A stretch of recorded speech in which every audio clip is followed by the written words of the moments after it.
Good evening, everyone, and welcome to the September Inland and Wetlands Watercourse Commission meeting. We have a lot on the agenda today, so I hope we can get through it without too much. First, I'd like to say that we're having a public hearing. What I'd like is the applicant and his people will speak, go over their proposal. Then the commission, if we have any questions or comments, we'll ask them, and then I will open up questions to the audience. Let's not interrupt or, say anything while people are speaking. Let's try to be civil and we'll get through this as easy as we can. First, is there anybody here who has anything they want to say that's not on the agenda for tonight? That's good. Mr. Chairman, I have one item. I would request the commission to add to the agenda immediately following the public hearing. And we would reference it as 1906 Berlin Turnpike in terms of the jurisdictional ruling. And it would be up for discussion with the commission. We have to take a motion. Yeah. Yes. Yep. Can I have a motion to accept the change? Have a second? Second. All in favor? Very good. Now the approval of the minutes of July 11th. Everybody go over them? Is there any corrections, deletions, additions? If not, can I have a motion to accept? Motion to accept the minutes of the meeting on July 11th. Can I have a second? I'll second. All in favor? Aye. Next, we have our public hearing for application 23-05W, proposal by Little House Living LLC to construct residential dwelling units and discharge drainage within an upland review area on lot 10, block 114 at 1676 Berlin Turnpike. And I'm going to read what was in the public hearing. The application is proposing to redevelop the site of the former Forest Motel, an approximately 2-acre site located along the west side of the Berlin Turnpike in between its intersections with Wellington Ridge and Meadow Lane. The design calls for construction of 20 1,000 square foot dwellings, which will be served by both public water and sewer. Regulated field located wetlands lie along the property's northerly boundary of the parcel. A number of both temporary and permanent impacts are proposed to occur within the 50-foot upland review area along the northerly boundary. Impervious surfaces stormwater runoff is proposed to be discharged into a subsurface filtration system. You will see the revised plan that has been submitted on 8/28/2023, along with additional correspondence from the abutting property owners. It's came in a white envelope to us and information from Berlin Land Trust. Can I have a motion to open the public hearing? Can I have a second? I second. All in favor? Aye. Your Good floor. evening, Mr. Chairman, members of the commission. For the record, my name is Chris Smith. I'm a land use attorney with the law firm of Walter and Pearson, and I appear before you this evening representing the owner applicant, Little House Living LLC. As the commission may recall, we were here July 11th. We did our initial presentation. We were asked to look into a couple of things, which we have done. We're prepared to address those this evening. However, in light of the fact that at the wrong date, when we were made reference to continuing it at that point, we had the wrong August date, and 2 months had gone by. We thought it might be a good idea just to give you a quick summary with the citizens here this evening, quick summary of the proposal again, and we'll be quick on that, and then we'll respond to any questions that you have of the public. So again, as the chair indicated in reading the legal notice, the application is for approval of regulated activities associated with a proposed 20-unit residential community development on the subject property. As you may recall, in the application letter, it's dated May 15, 2023. We did indicate that we were asking for one of three things. One is for the commission to find, one is request that the commission find that the regulated activities associated with this proposal are substantially and materially the same within the scope of those regulated activities that the commission approved back in May of 2022 for a different site development with 18 units. Again, as I indicated at the initial public hearing, this commission's jurisdiction involves regulated activities. You really don't look at the site development. If it's a 10-lot subdivision and there's regulated activities involved with 2 of the 10 lots, then your jurisdiction is to review those regulated activities associated with those 2 lots. You don't look at the other 8, so to speak, in the sense of where in the zoning, planning and zoning cap for that. So again, in light of that jurisdictional concept, we're before you this evening again. It's our position that the regulated activities associated with this proposal, again, are substantially and materially the same as those regulated activities that were the subject of the wetlands permit that the commission approved in May of 2022. And in light of that, in the cover letter, and as I indicated at the first night of public hearing, what we're respectfully requesting the commission to do is to review and consider the testimony from our experts. And you'll hear from them that indeed the activities are substantially materially the same. They do not result in an adverse impact to the wetlands. They satisfy the statutory factors for consideration under 2241 of the Connecticut General Statutes, and more specifically, your wetland regulations, which essentially do incorporate the provisions of the Wetlands Act, as you know, relative to factors for consideration. In the alternative, we ask the commission to approve the application as a modification to the prior approved application from May of 2022. That's the second alternative. And the third is just to approve this as a new application in light of the fact, again, that they're essentially the same regulated activities that we approved approximately a little over a year ago at this point. So I just wanted to kind of frame that for the commission and the public. I'll just very quickly provide a quick overview. As you're aware, the subject property comprises almost 2 acres, 1.95 acres. It has frontage on the Berlin Turnpike, Route 15. There is and we'll go through this with our engineer and with our wetland scientist. There is a off-site intermittent water course with associated wetlands that involves regulated activities. We're in the upland review area. We do not propose any direct impact on a wetlands or the intermittent water course. Until recently, the subject property accommodated an 8-unit motel use, as well as 2 other buildings, one of which in the past was a restaurant, the other was a 2-family structure. They've been removed from the site. The runoff from the impervious areas associated with these historic buildings, the driveways and the parking area ran untreated into, which would sheet flow off into this off-site intermittent water course. The proposal, again, does not involve any direct impacts to the off-site wetland, and indeed reduces the volume of the runoff. It's going to collect the runoff, it's going to treat it, it's going to be reducing the volume per your regulations here in the town. And again, it's a similar stormwater management quality and quantity treatment plan that you reviewed and approved back in May of 2022. As to alternatives, I would respectfully submit that, as you'll hear from our experts, the regulated activities similar to May of 2022 do not result in an adverse impact to the wetlands. Therefore, we do not have to look at alternatives, essentially staying within the scope of prior approval. There was a letter from the Berlin Land Trust suggesting and requesting that my client consider providing what essentially would be they refer to as a 50-foot buffer area that would essentially be a conservation easement, which, as we know, effectively you can't condition an approval, for example, on somebody and then require them to give or convey or encumber property. That's effectively a take.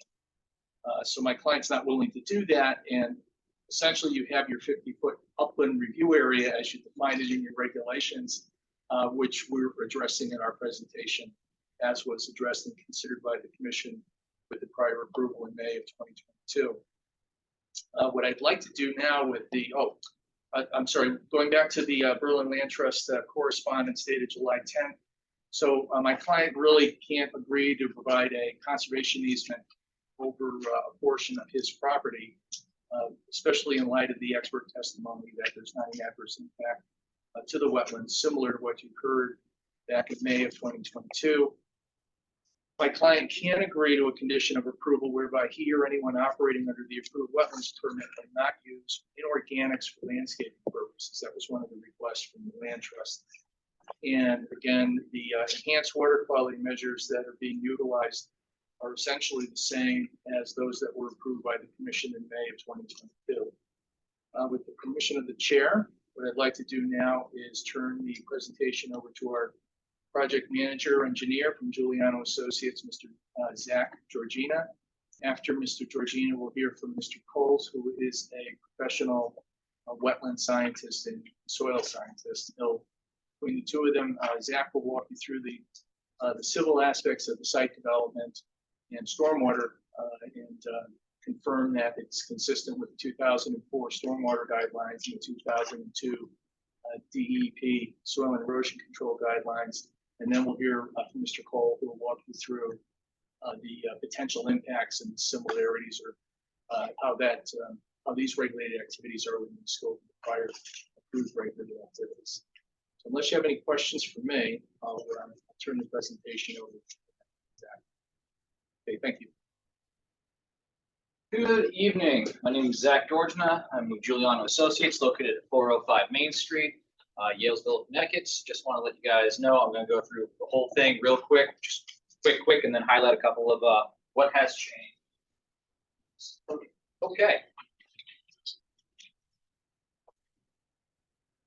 This should look very familiar with a couple of tweaks that were from planning and zoning, not you guys, but essentially what we have here is our residential units here. We've got our 20 dwelling units comprised of 18 individual buildings, circular traffic to be loop to be paved. We have unit-specific parking.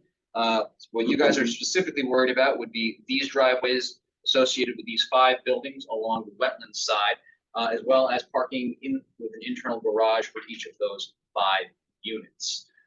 Presently on the site, there is screening, large cedar arborvitae type coming along the front of the property, along where this wetland is located off the property, a little bit meandering on, but cedars, and along the back. These are large established trees, and we are looking to essentially, we have to remove these guys. We suspect that these trees will be removed in here, but we are looking to replace these and replace a full screening buffer along that wetlands strip, or that strip in the upland review area between the proposed buildings and the property line. Site-wide, we're going to have to handle stormwater entirely, not just for the upland review area. So we are going to touch base on the whole site stormwater system.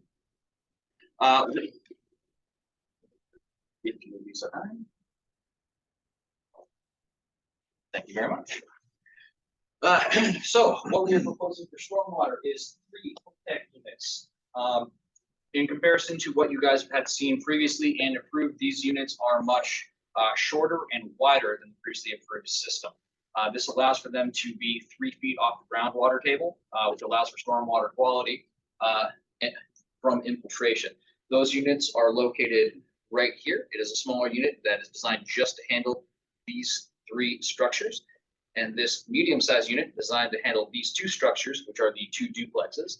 And this larger system here, which is designed to take all of the impervious surface in here, collecting it in a series of catch basins and roof leader drains, directing that to a manhole and then into a Coltec isolator row, which essentially is the infiltrator unit wrapped in a filter fabric. This is designed to collect any silts, fines, trash, what have you, so it can be easily cleaned and maintained regularly from the system, while allowing that water to move into the system for infiltration. This system does feature 2 10-inch overflow pipes. So as water comes in, the focus is obviously to infiltrate as much as possible. With sites like this that are larger with impervious, there is going to be an overflow, and that's why we're utilizing this level spreader system, which is identical in terms of placement and design to what was approved on the previous application. Both this infiltrator unit and the level spreader are within the upland review area. Obviously, one of them will be completely subterranean, short of the access hatches. The level spreader itself, to the wetland side, will have a riprap overflow spillway. So as water enters the level spreader, rises up, levels, goes down this riprap, and would then exit the property as it approaches towards the wetlands. Overall, what we're looking at in terms of the site's stormwater impact, which is long-term getting to the wetland across the board, I was asked by this commission to address specifically the previously approved application versus what we're proposing here. The previous application took a much larger approach to stormwater. Our office, we tend to keep things very small. We find that if you handle stormwater on your own site, you're not going to be impacting other sites. The other approach is that you look at a watershed and you handle water for the watershed and make sure that you're not increasing that watershed's flow. So the former application looked at that, and looking at the 50-acre watershed feeding into this area, they found that they were going to be offering essentially a 2% reduction across the board to that watershed based on what they were doing on this site. The 2% reduction in flow going off the site. Whereas ours, looking at just our watershed, we're looking at between a 5% reduction for the 2-year storm and for the 100-year storm, a 14% reduction in stormwater exiting the site. So overall, we are containing a higher percentage of the stormwater on our site in terms of flow, decreasing the flow exiting our property. To that point, I know there is the element of what are we actually doing in the upland review area, which is what you guys specifically care about. We would be excavating soil in here, installing the stormwater system, excavating soil in here, installing the level spreader. We will be pulling this contour in a little bit, and in a little bit, this is just to allow for buildability, and then installing foundations with minimal grading along here. This entire area outside of the structures is planned to be returned to grass and landscape, which I want to show off that landscaping real quick here. Oh, actually, sorry, while we're here, there was a concern about how to maintain stormwater from the Berlin Turnpike entering the site. I had mentioned specifically standard with a site that's lower than a road, you end up with a vertical curve. At the commission's request, we actually did some finer grading here. You can see the contour coming in and showing that this is humped to direct water from the turnpike along the turnpike, not allowing it onto the site. So just a little bit finer grading to illuminate what we were intending to have done. All right, landscaping real quick. Utility. Here we go, landscaping. All right. So in terms of landscaping, what we are proposing here is, like I said, these large established trees in this area, most likely along here, and a couple in this, we know there are going to be conflicts with. This is outside your jurisdiction. We're focusing up here. So after removing these, we obviously want to maintain and monitor the health of all of these existing trees. We don't want any issue with that. We want to replace any die-off. We want to maintain screening both for the enjoyment privacy of our residents and our neighbors. What we are proposing along here is to plant a new system of arborvitae to allow for that screening. This whole back area, actually the whole site. I am interrupting. Sorry. I guess I don't mean to, but I apologize. But Yep. you can just reference like what side, like the northern. Sorry, side of the northern side along the wetlands. I know you guys can see. I just realized I'm standing in front of all of you guys. So Sorry. that the transcript Yep. doesn't show what you're pointing to. Sorry, along the northern side, we're looking to plant these arborvitaes, 5 foot on center spacing along the whole distance. That's pretty standard for arborvitae. They end up with about a 5 foot spread. So once they become mature, it will be essentially a green wall. We're looking to plant grass to stabilize this entire area. And I know this is now getting outside your upland review, but I know most wetlands care about snow storage. And so we are proposing a 5 foot designated snow shelf on here to show that all of our snow storage can be accommodated along the existing, the proposed roadway. So that we're not going to be stacking a pile of snow back here on top of the stormwater system that's going to be handled and distributed throughout the site. All right, last thing I know you guys are concerned with is going to be our S&E controls right here. Okay. Well, the site itself is lower than the Berlin Turnpike and higher than Holly Court. We are fairly flat on site presently, and we're looking to maintain that relative flatness. As such, based on the 2004 S&E guidelines, simply installing silt fence along the backside, riding the front of all of these trees, and around the whole site is really going to encase it. We're not going to be seeing high velocities of water here because it is fairly flat. Rain's going to hit, be a fairly slow moving silt fence, should be more than enough to handle this, as well as by phasing and coming in one section at a time, you're not going to have a whole site that's completely barren. So you're going to continue to have this building, establishing, that helps ease and limit how much stormwater runoff you see during construction itself. So I believe that covers changes to the site plan. A couple of questions I know you guys had specifically about comparing what was approved to currently before you, and the grading in terms of Berlin Turnpike and preventing stormwater entering onto the site. At this point, do you guys have any questions, comments, concerns? In general, the 50-foot upland review area has been reduced. I'm looking at your drawing. I'm assuming it's from the back of those 5 buildings to the northern border of your property. It is proposed to being 15 feet 15 feet is what's from the property line, correct? And can you repeat the amount of runoff from the site is reduced by 14%? For the 100-year storm, correct? And the way that's accomplished is soil saturation? So it's a combination of infiltration and then flows reduced by increasing storage volume and then delaying when you're removing the stormwater. So when a storm happens, you end up getting about, let's model after a 100-year storm. That's just what we're going for the conversation here.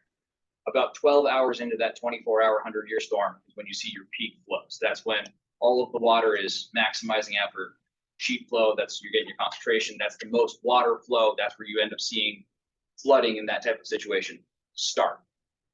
What these systems do and what we've proposed is we're creating physical volume to hold water, and we're infiltrating that water and reducing how much water can exit the systems. So we're delaying what water is leaving the site so that it's happening after peak flows so that downstream systems can handle them, as well as infiltrating additional water so that we're taking that water out of surface flows and infiltrating it into the ground to recharge groundwater sources.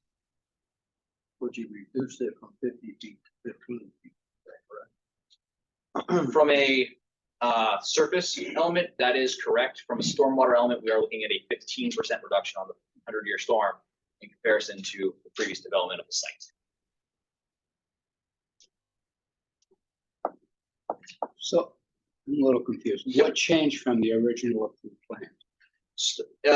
In terms of the original approved plan, some of the layout, the driveway, but substantially we're looking at the same same thing here in terms of the development as well. We're looking at small residential bungalows, approximately the same location, approximately the same number, driveway widths identical, parking's identical, and quite literally a lot of the landscaping is identically ripped from the previous plan, and we knew that that was approved, especially when it comes into in this area that we took as much. So what's the changes to the new plan that's coming in? So the substantial ones in terms of stormwater, which I know is a lot of contention from the public, is the previous system looked at a very large picture. And that previous system with that very large picture, I'm not going to say rounding errors, but if you take a picture large enough, dilution is the solution to any problem. If you add water to any situation that I'm going to say contaminant, but there's no contaminants here. This is just the example. So if you had a bucket of paint and you spilled it, if you add enough water to a situation, you're eventually going to get to a point where that bucket of paint is inconsequential. So if you look at a large enough watershed area, you can get away with a smaller stormwater system and have a substantial enough impact that the numbers essentially wash out. So what we're proposing here is looking at a much smaller system. So we have a more robust system to handle more specifically our waters on site. And so what they had proposed and the approved was one large system up here. We're proposing a similarly sized system here, and then the 2 smaller systems over here to help handle that stormwater flow and actually improve the stormwater situation with water exiting the site and entering it. Sorry. Yes. For the record, maybe if you can go to the That's prior approved plan. So that.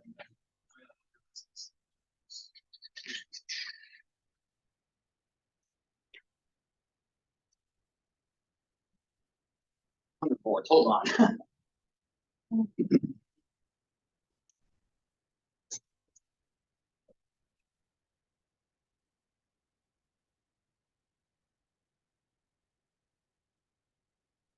Mine is stamped preliminary. This is the site plan that was approved.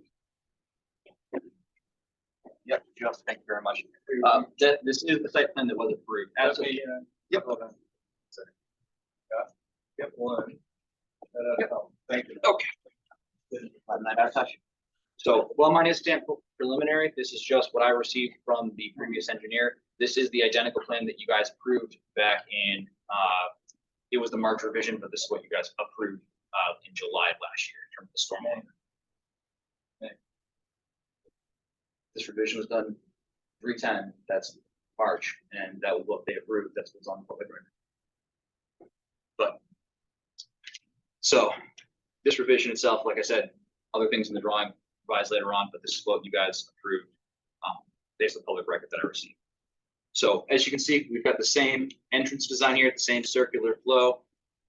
Previously, we had still 5 units, 2 duplexes and 1 standalone. Now we've gone to, instead of the duplex design, we've got 5 standalones here. The units are approximately the same size of square footage, same driveway configurations we're looking at in terms of the upland review area. You have these walkways as well. This doesn't necessarily address the landscaping as much, but you see the identical placement for the level spreader, the same level spreader unit, this large system here, the one system to handle the site. And that's what we were looking at that you guys approved previously. Now just quick to illustrate a few of these and put them side by side for you.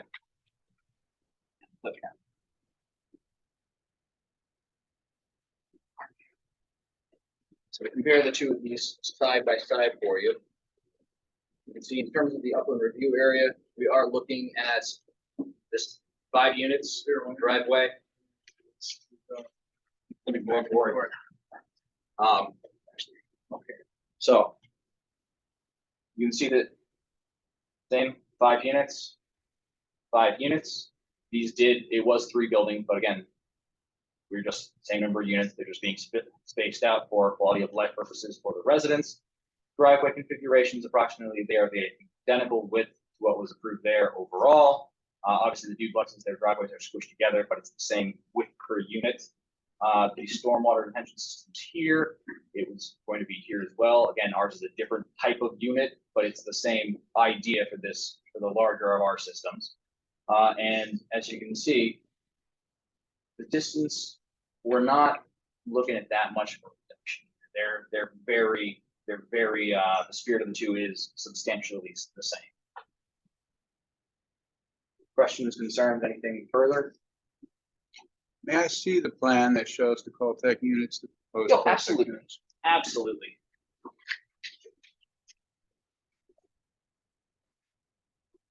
Yep.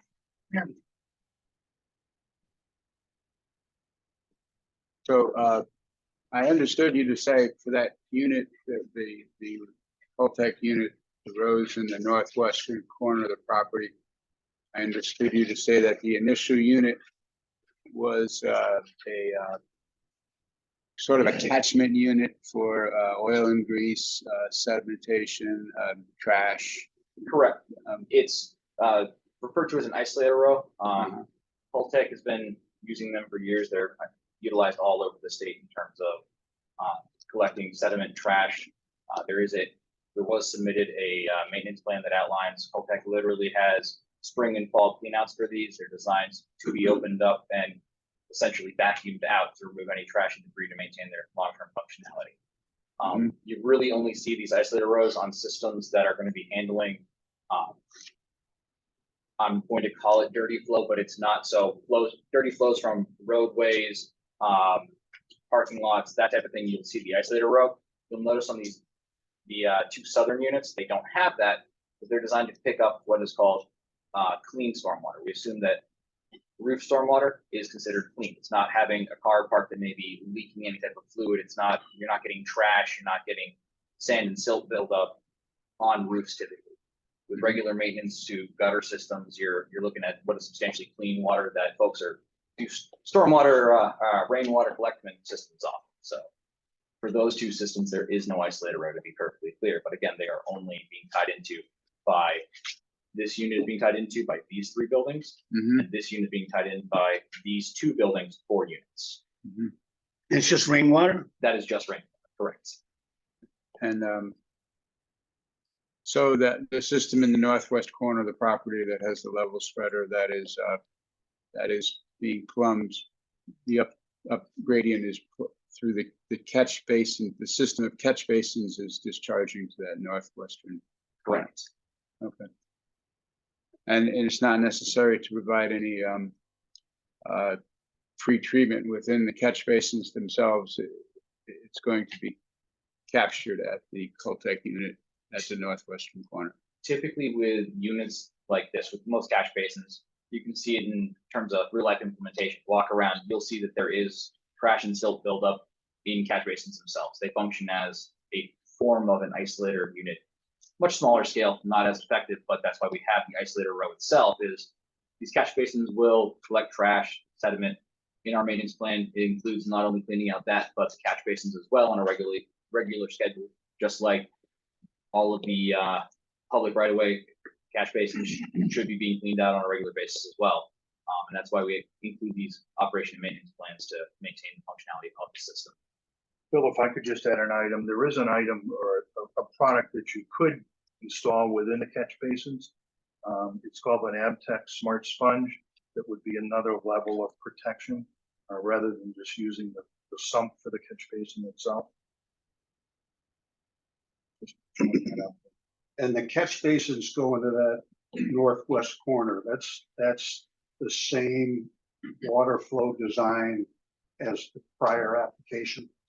So I just want to be clear, yes and no. The prior application was taking the entire site and directing it up there. Our proposal is obviously the buildings we spoke about previous are not going that direction, but yes, we are moving all of the driveway and other roofs are being directed that direction. As they were before. Correct. But you grabbed the roof drains for some of the southern units. Yes, and we are essentially splitting the flow there. Hey, where's that being emptied off to? All right, I gotta go. Actually, it's right there as well. That'll work. So both of these units essentially have a flow. There's an existing swale that has been put in here that ties into a series of catch basins into the public right of way.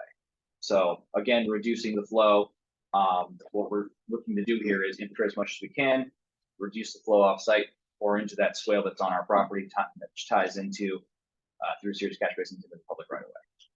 Where's that go to? Do you know? Eventually, it goes all the way down to. I'm gonna start to the creek. Belcher? Yeah. Okay. Eventually, it gets down to Belcher through a series of catch basins. For the record, Ian Cole, professional soil scientist, professional wetland scientist for this application. Just Zach, and correct me if I'm wrong here, just because we're talking about the comparisons of what was previously approved to what's on now. I believe the outlet of what was previously approved here was pushed much closer to the physical wetland boundary. It was kind of almost like actually physically touching it. So like this wetland boundary along the northern property line, if the commission remembers, the property here is pretty flat. And then as you approach basically the drainage, can I use this graphic over here? Yeah. This area one? Thanks. So as you approach the northern property line, you can kind of see the aerial signature of this dark line. That's the water course. So when you're evaluating wetlands and water courses, you kind of not only look at what you're looking at right here, but you kind of got to look at the watershed, what's contributing to this. So this particular wetland here, we got a head wall at the shoulder of the Berlin Turnpike. So it's not only receiving, from the catch basin of the Berlin Turnpike and discharging that stormwater, but if you look, so here is the volunteer fire department across the street. There's a big wetland back here. If you can see this little thing here, that's the collection system for this wetland. So this wetland drains to here during high flow periods, comes across the way, discharges to this, and then continues off to, is that Meadow Street down there? And then hopefully to that. So, and then, for discussion purposes, just for kind of comparison to what this wetland has kind of impacted. Back sometime between, if you look at areas between 2006 and 2008, the parking lot for the Keep 'em Home facility here was extended in the back here. This kind of signature right here, this is their stormwater detention basin, kind of the old school detention basins versus, the newer infiltration stuff that you see today. So, when they extended this back here, so the wetland boundaries at the toe slope of this park. So again, no activities within 15 feet, kind of similar, but this is all paving. This was their stormwater structure kind of right next to the wetland. So it's kind of a modernized version of kind of what was approved in keeping in the development next door to the north, to some respects. The other thing that's, we've heard that this proposal is, within the same scope of what was previously approved. What I like about this proposal, and there's been a lot of discussion about this 50-foot upland review area, is that this proposal, unlike the one that was approved, adds those 26 plantings. So that is a benefit that will help soften the edge. Keep in mind, since the 1950s, this land has all been manufactured. It's all been kept as lawn. As this actually drains towards the road, towards the collection system, the catch basins, and then towards this. Nothing's direct discharging to the wetlands. I think those are important things to keep in mind under the context of what was proposed and what's being proposed now. I mean, what was approved and what's being proposed. I'm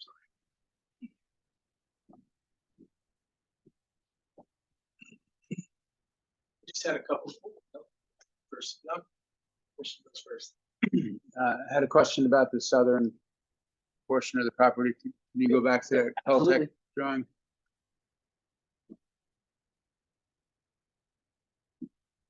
So I'm gonna guess you're gonna want contours. Let me go back one more sheet.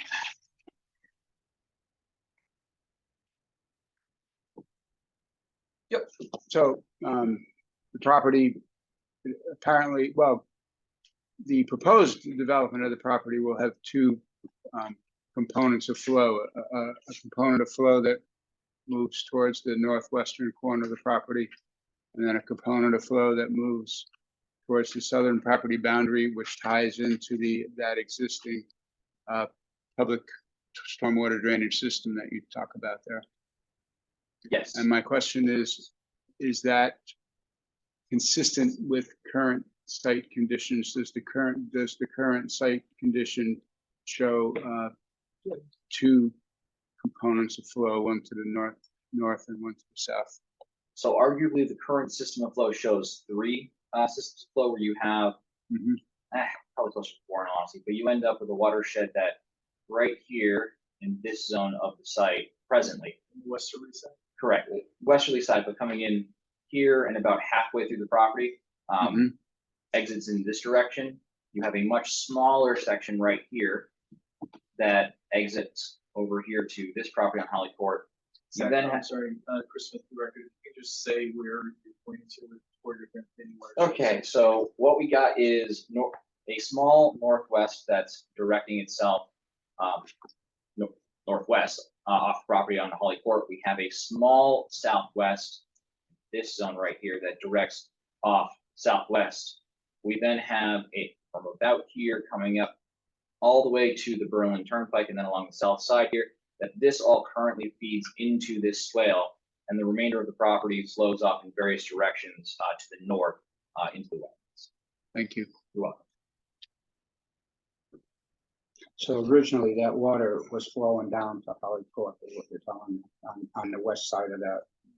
Yeah, so essentially I would say about a good third of this site was being just naturally flowing with no stormwater detention towards Holly Court. So with this development, it prevent that water from flowing down? It is notably decreasing, but obviously without knocking out all these trees, there's going to be water that hits behind these buildings that will continue, but we are decreasing the water that's being directed directly at Holly Court.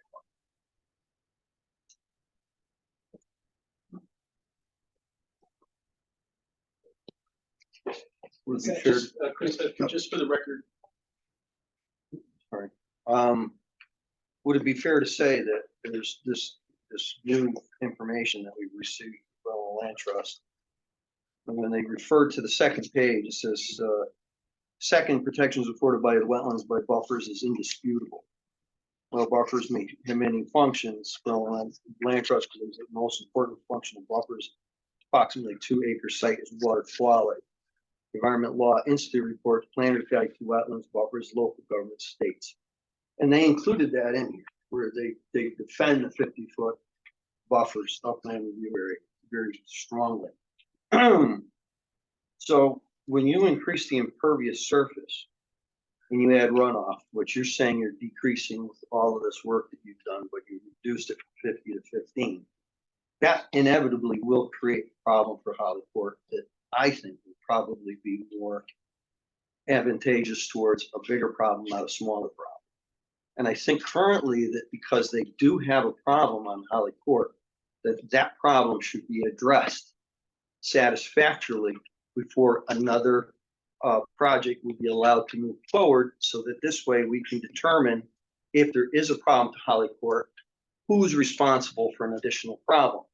If you proceed with this development and their problem becomes compounded, now you have a difference of opinion as to who's responsible when the first person hasn't fixed their problem.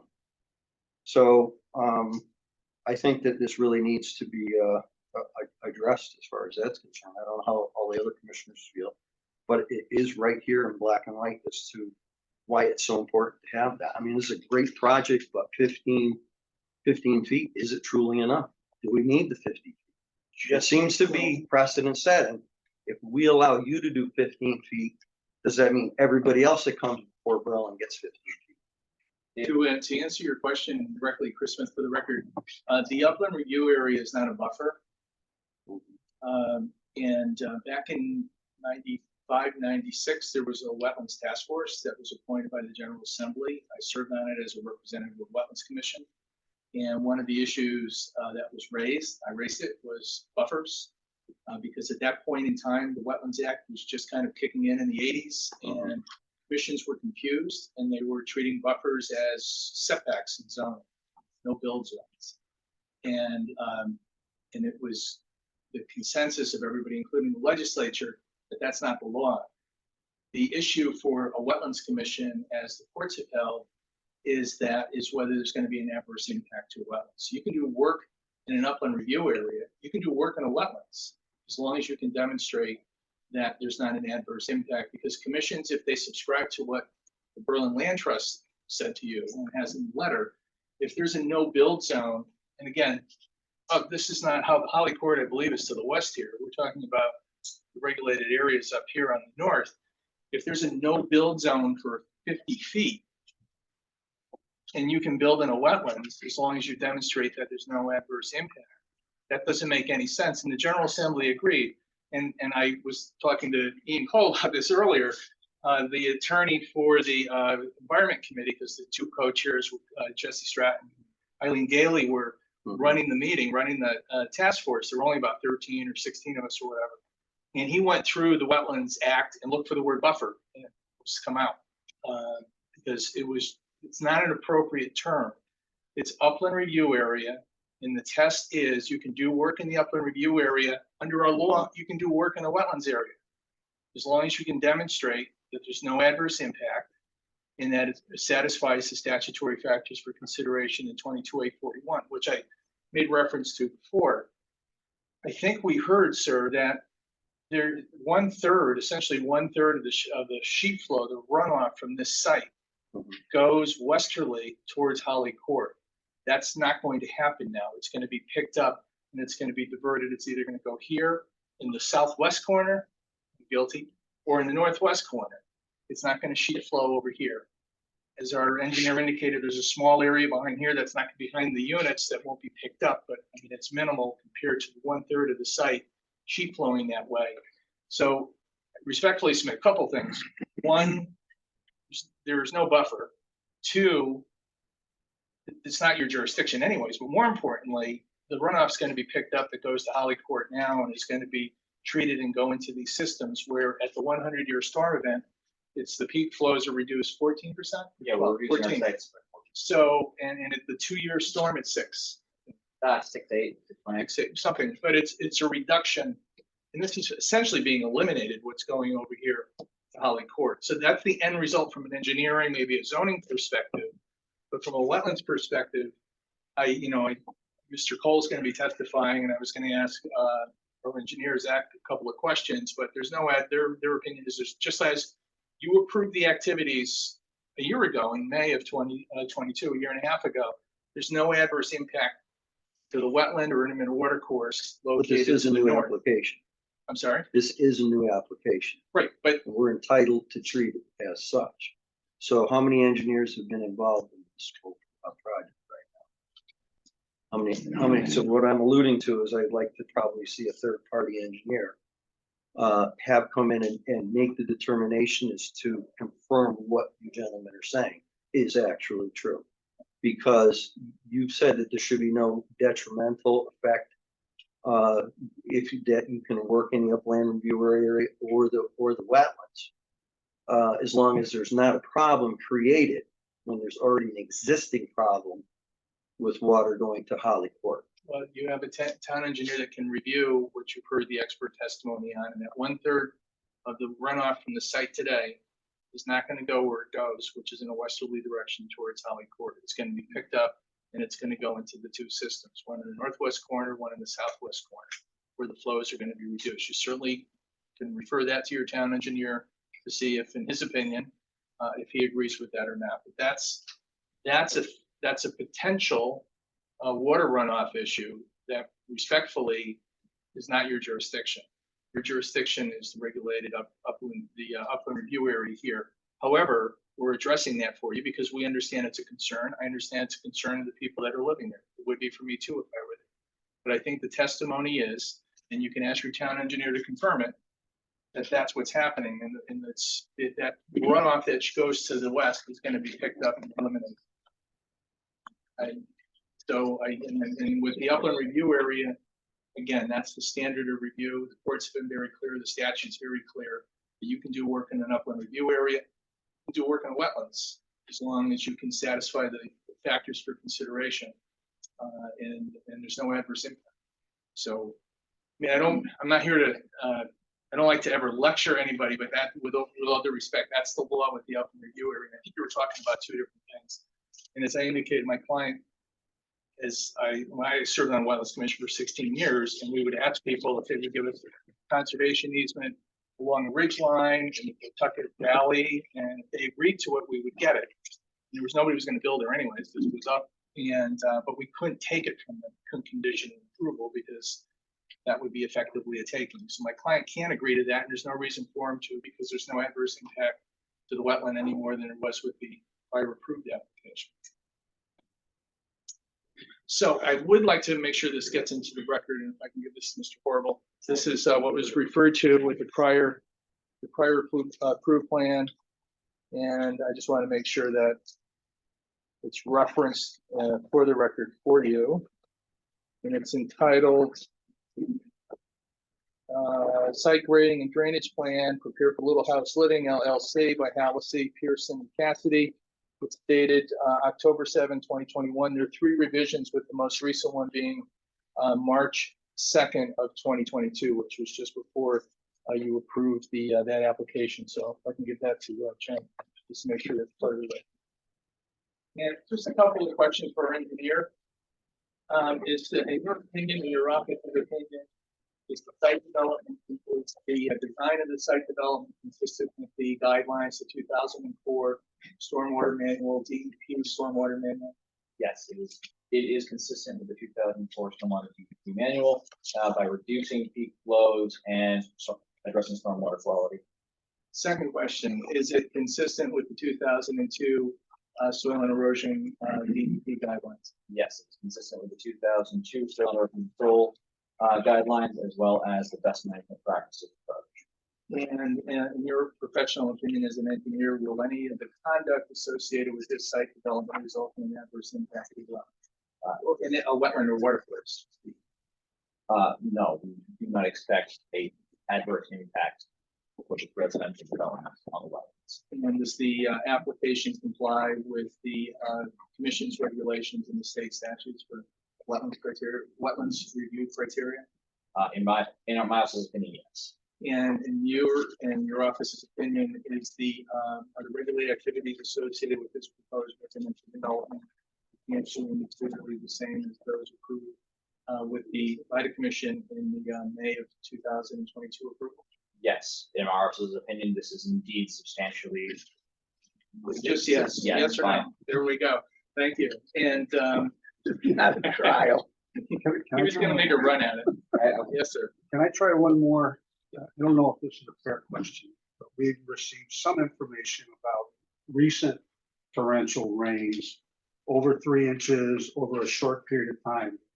And you've described your stormwater handling capabilities relative to 100-year and 2-year rain events?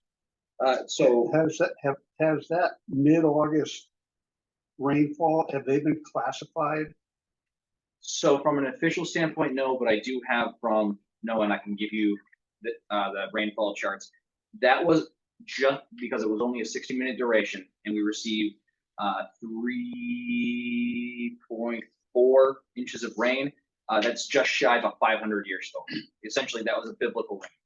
That was beyond any design requirement, any design consideration from any municipality in this state.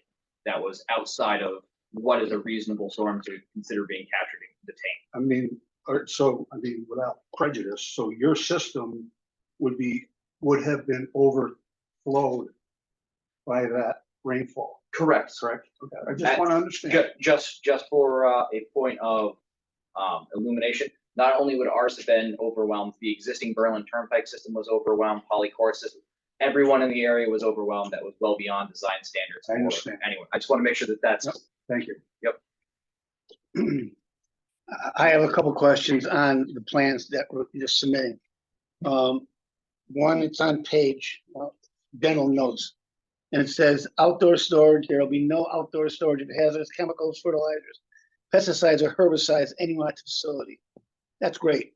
I want in there that nothing will be of that sort will be used on site at any time. I know you alluded to that in the very beginning, but I like to see that in the plans. Is it on the plans now? Is that what you're? What it says in the plans, it doesn't go far enough. Yes, sir. The second, If the commission see fit to. well, that, application, we can certainly okay, have that's what I want. Specific Right. condition. And the other thing, going to what my fellow commissioner says about the storm, I realized that it was unusual. Now, you said you're gonna go and you're gonna clean all the manholes and everything else twice a year. I think if you have something like that, when you have more than 3 inches of rain in a certain period of time, I think you should go in and inspect. Because I know, talking to the highway department, there was stuff in there that, that wasn't there that morning or ever. Oh, I don't doubt it. We could definitely add a rainfall contingent. Just because it's, that tremendous rain, again, it's a 500-year storm, I understand that, but we could get it again. And I don't even think 3 inches. I think if you put 2 inches of rain in a certain period of time, that we could, should go down there and inspect it, clean it, and, whether it's August or October, or December. And the other, and I see others, I understand you have two other annual cleans, but I think with excessive rains, I think they should be inspected. That would be fine, Mr. Chair. Does anybody else have anything? All right, You have Mr. Cole, what I would I'm like sorry, that's to right. do is, he's a wetland scientist and soil scientist. What I would like to do is I have Mr. Cole's resume for the commission as well as Juliana's associates. And the prior approval, I was advised by Mr. Horrible that I had not put this in. I thought I had at the last hearing. This is just a letter with the prior approval that's referenced in the cover letter and everywhere else. So I'll just leave that. And if I can, I apologize. The site grading and drainage plan that I referenced before relative to the prior approval is designated sheet 3, C3 of 10. I just wanted so that it's clear in the record if anybody's looking for this particular sheet, they can find it. Okay, thank you very much. I apologize. And Mr. Ian Cole is next. You have a specific question you want to ask me? Or? Yeah, I mean, at the end, just kind of in closing, we heard a lot of testimony tonight.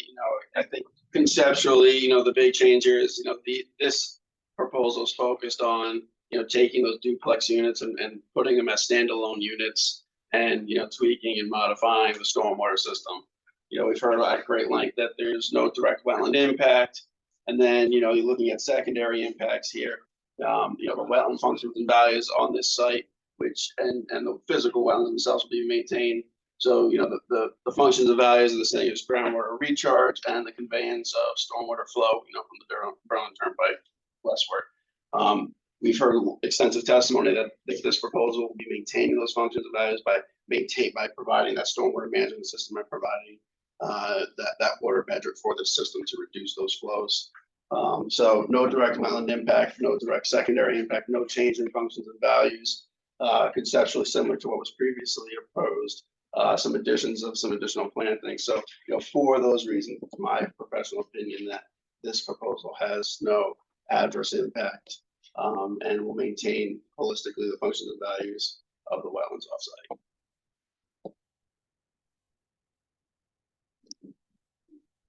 And again, it's probably for both of you or all three of you. I think Mr. Hurley brought it up the last meeting about the Berlin Turnpike. There's a lot of runoff coming from the Berlin Turnpike, and concerned about snow. And the runoff from that, is that going to have any adverse effect if we get a major snowstorm and they're plowing snow onto the? Go ahead. Ian, I feel it. Oh, I mean, Okay, so from an engineering standpoint, the impact here would be no different than any other business or establishment with snow impact from there. The setbacks that the state has, yes, they are variable here. You can see along the east side that the right of way is much wider here than here, but you're going to see snow from the turnpike being stacked here and here. As it gradually melts, as we all know, snow is not all of a sudden one day it's 80 and you've got a big stack of water. You're going to be seeing overland flows, minimal grass and such inhibiting that flow, and you're going to see a lot of in-ground infiltration. You're not seeing sheet flow from that storm. I don't anticipate that causing an adverse impact. Based on the deep test pits, there's no modeling suggesting high water where the systems are, so our system should remain.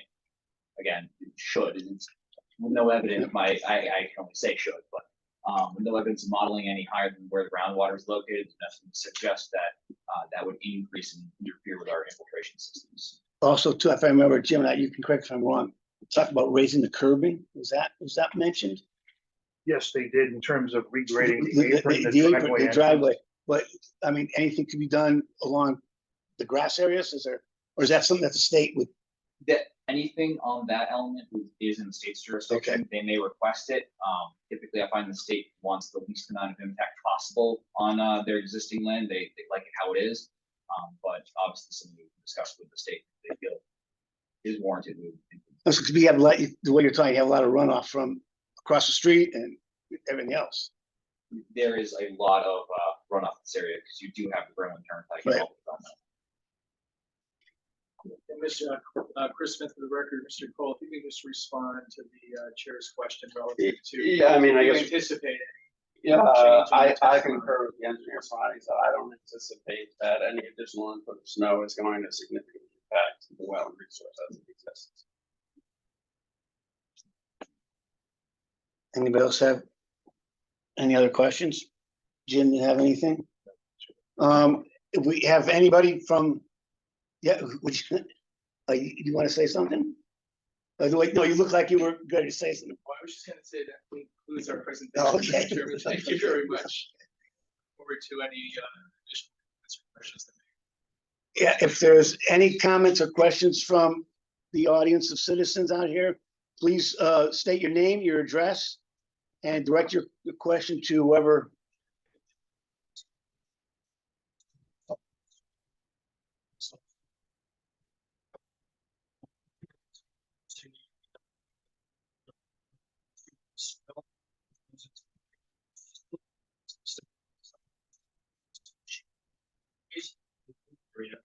And they're gonna be dumping excessive water from their property into mine. I'm not gonna allow that.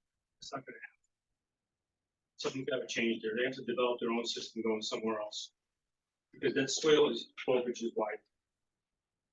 It's not gonna be able to accommodate additional. How far does your property go down compared to theirs? Anyway, down, like, We'll go to the going north, going to the northwest corner. it goes right to the corner. Just- looks like my pipe starts somewhere right around here, and the corner is right here. It comes Okay. down. They're approximately 5 feet higher than I am, and now this is going to create a system. 5 feet up, all the water's gonna be going down. We have several storm drains, 1, 2, 3 down in here, specifically designed for the storage units. Anything additional, gonna flood them. And storage units are ground level. He's gotta find somewhere else to dump this water. He's got one infiltrator here and one over here Yep. pointed right towards me. Yeah, that's not gonna happen. We're gonna get flooded. There's too much water dumped in there. If you get 100-year storm, what's your definition of a 100-year storm? So one chance in 1 year? It's a probability. Yeah, but probability. The volume, it depends on the duration. But it, So we just had one. We had one 500-year storm. yeah, that was, so 60 minute, Right. We just had- 3.4 in, 60 Start designing minutes. for 500-year storms. But yeah, no, I'm gonna say no to this right here. We're gonna have to do something with this. Because I maintain all these and they're very expensive to maintain. It's every couple of years we gotta clean them out. So the upper units also drain right into there. It's not gonna happen. It's gonna be way too much. My system, I don't want their water. That's the 12th commandment. Thou shalt not dump water on the next people's property. Zach Georgia from Giuliano, so. Okay. Is there anybody else? Go ahead. Go ahead.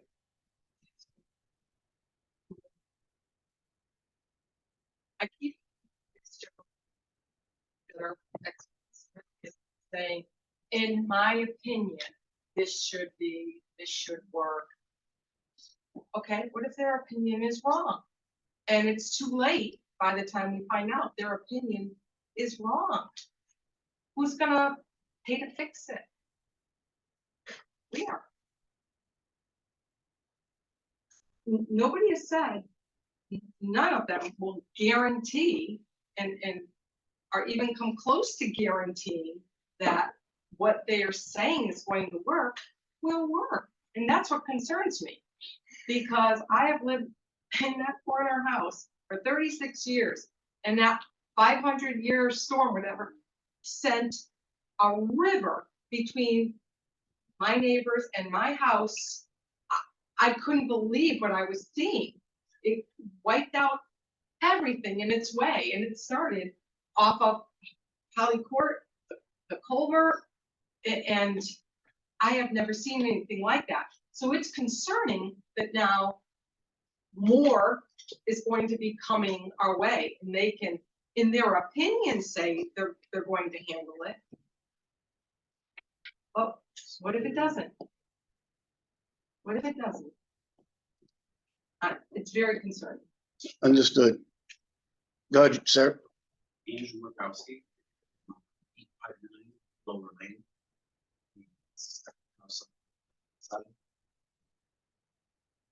Same theme, on based on 2004.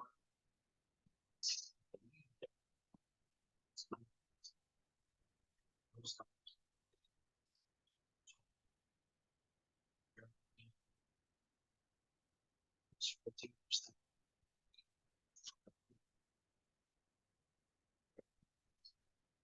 No, you see 14% reduction. 14% reduction and then 6.9.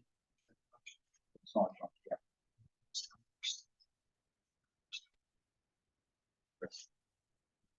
Just very quick, the 2004 manual does not provide numbers. It's basically provides design guidelines for systems. Yeah, so that's just, it doesn't give numbers for rain events. Right, but you end up with numbers like 6 or 14. We'll respond to it.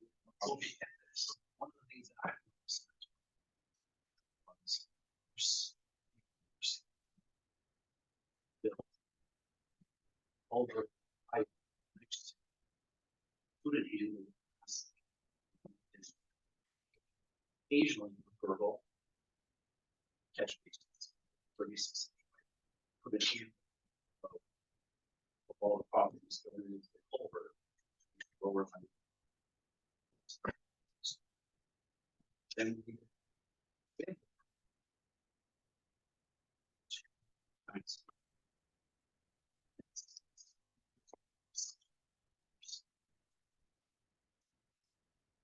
After.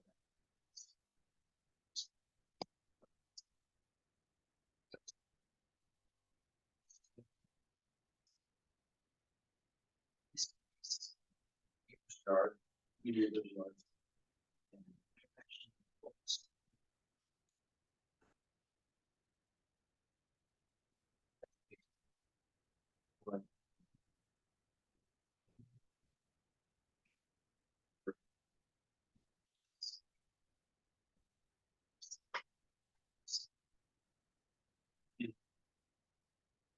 Wetlands.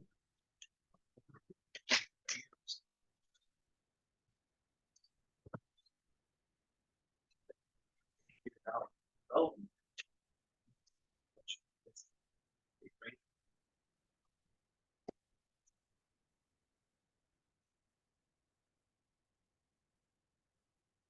Good.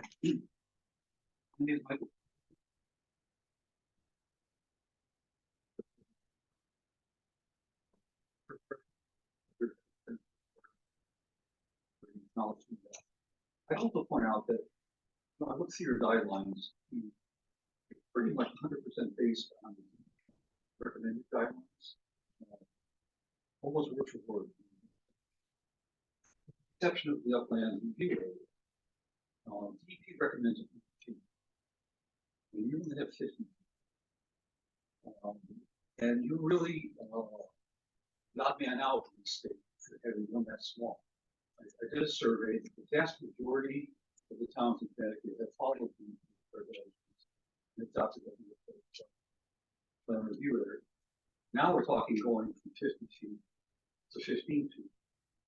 And I think that's really, in fact, the guidelines, they recommend 100 and give a lot of justification for going wider than that. No place in the guidelines would suggest going small.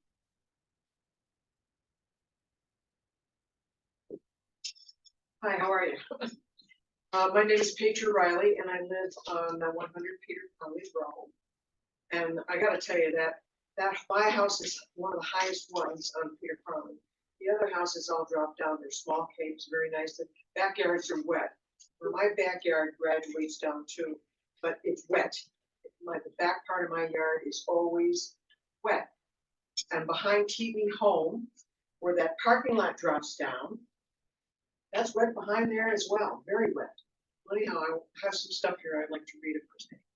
So section 22A-42 and 42A of the Connecticut state statutes adopted in 1988 states, and I quote, "To carry out and effectuate the purpose and policies, it is hereby declared to be the policies of the state to require municipal regulations of activities affecting the wetlands." Quotes continuing, "And the inland wetlands authorized shall, through thorough regulation, provide for the manner in which the boundaries of inland wetlands and watercourse areas in their respective municipalities shall establish and amend or change." The town of Berlin wetlands regulation states that the uplands review area means the area of non-wetland or non-water course within 50 measured horizontally, perpendicularly from the boundary of any wetlands or water course. But I don't understand why the 50-foot uplands buffer was not addressed and upheld in 2022 when 1676 Berlin Turnpike application was in front of the Inland Wetlands Commission. Continuing on, Attorney Dennis Kern, who represents the Berlin Land Trust, stated in his July 10, 23 letter to the commission, I quote, "When water flows into wetlands, it carries chemicals that are detrimental. Buffers allow chemicals to be absorbed before they are transported into the wetlands. Berlin protects its wetlands with a very limited buffer," he said, "of a mere 50 feet. Continuing with the quote, "Upon review of the site landscaping plan, sheets 5 and 10 indicates that units 1, 3, 5, 7, and 8 and the Coltech recharger 180 HD are all located within the buffer area. In fact, these 5 units and a large recharger obliterate the buffer area.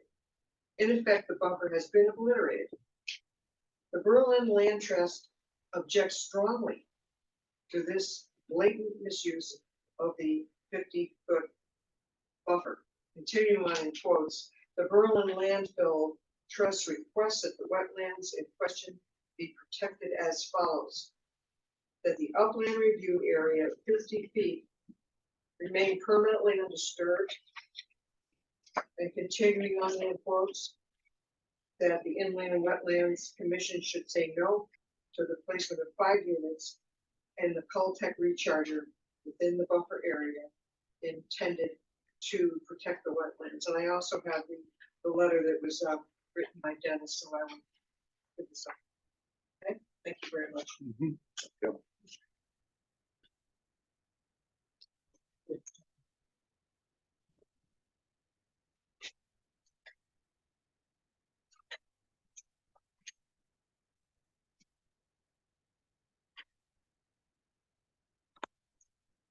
All straight. Report.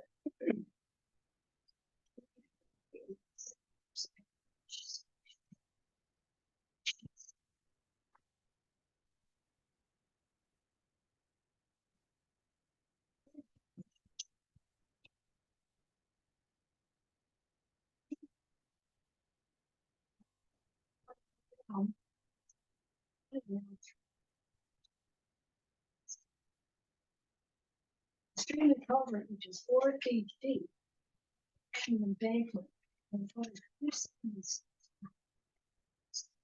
child or pet could easily drown in this rush. The surge flooded the yard and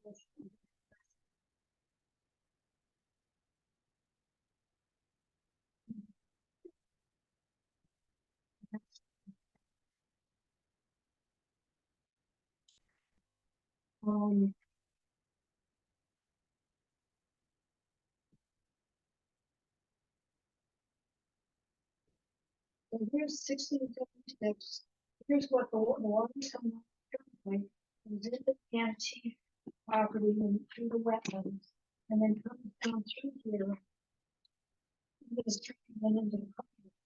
And then Peter property and Sage, these like 5 catch basins up there. My map I had. So there's catch basins up there. The water comes through 48 and 58 Peter property, comes down through your yards, and then ends up going through the stream. And we have 2 catch basins on Holly, and they go between 17 and 27 Holly and the stream. And then they've got all the catch basins here.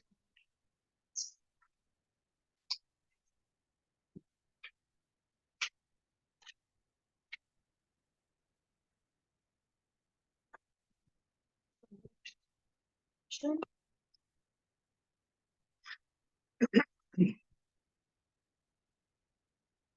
What if there had been a greater storm?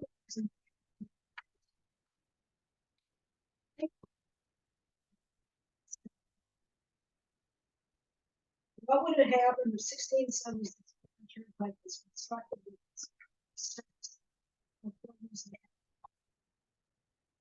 The additional stormwater runoff captured by the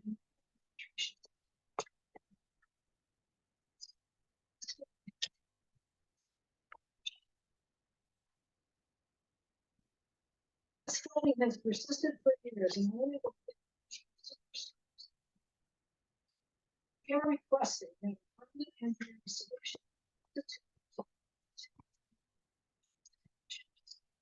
requested that they should be resolved before the same 16. If these construction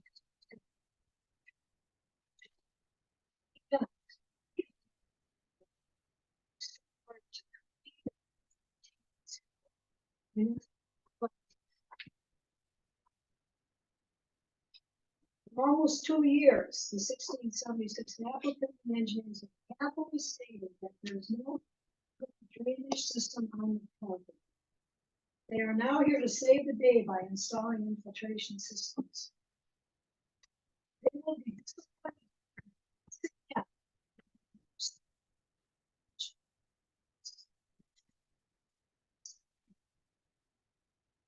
The original motel efficiencies were located between 22 feet.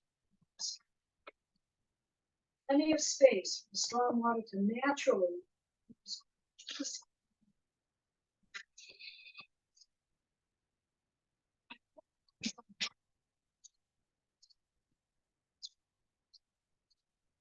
Additional runoff from the uplands buffer was minimal.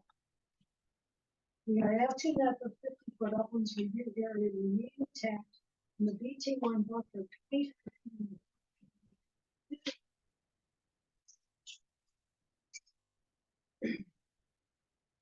This is crucial to the soil issues.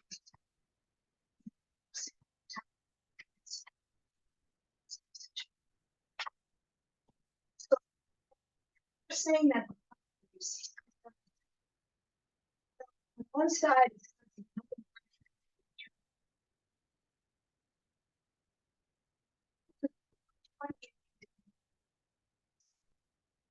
from there it's 120 and 127 boundary. It goes down to 122 where 51s and 48s foundations are.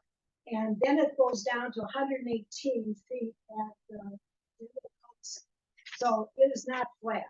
And that's our concern is, the slope, if we were all level, we could be talking about drainage like we are. So anyways, there's a copy in here of the topography and I have a plot plan of 51 Holly, which actually shows the water course here and, coming in, here's the antique place in 1676. So my thought is, I think there's probably a little bit of wetlands on the corner here where 51. And the last thing I had was a couple pictures. I took one at looking, I guess that would be east from 51's property, looking at the stream, and then I took pictures the other way, 41 going down. So that's this. So that's what you folks got from me. I also wanted to. I wrote a little bit more after that. So I want, this is, you can pass these around if you want. This shows, this is the old Forest Motel. And it shows an old foundation down in the southwest corner.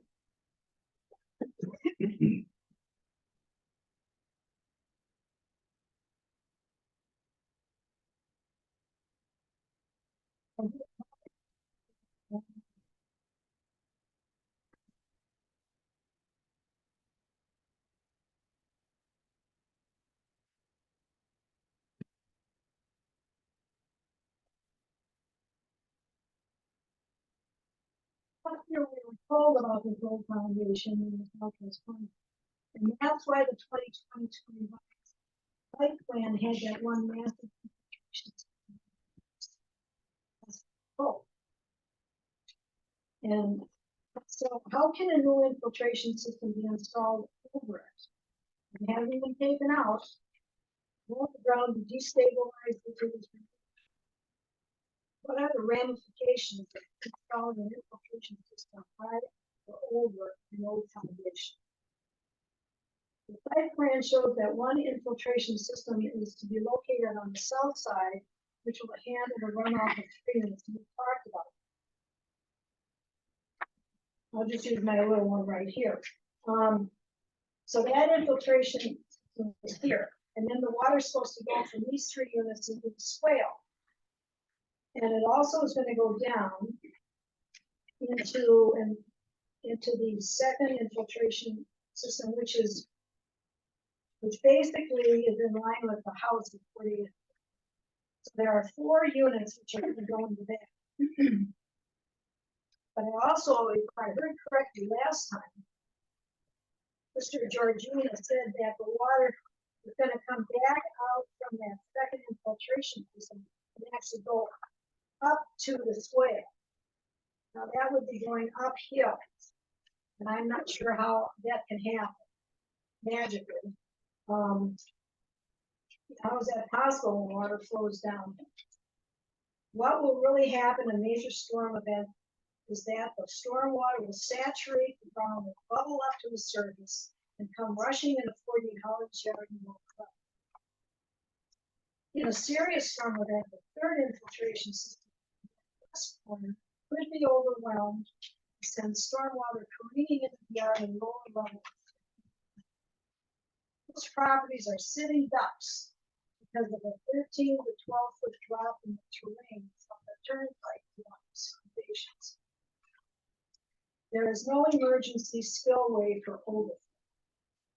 Questions have been asked both at the April 5th, 2022 and the July 11th, 2022. No answers being present.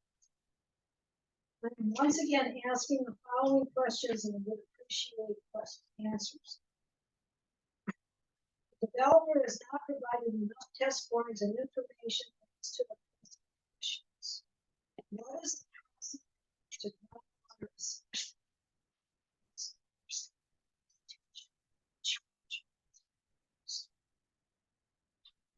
What is the permeability of the surface?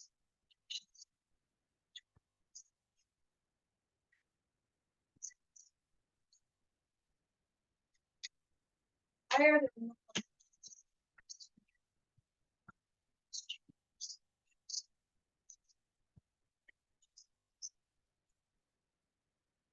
shouldn't the developer be responsible for monitoring?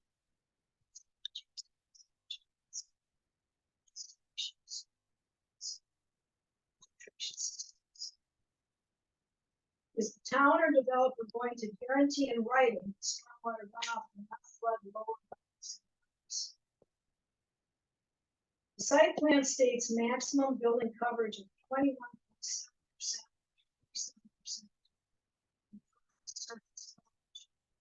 That's Mr. Horrible. His engineering could check these figures.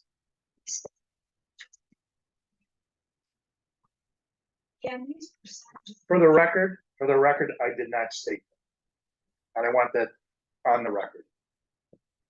That's what I thought I heard you say. I did not state that. Can these percentages be checked out?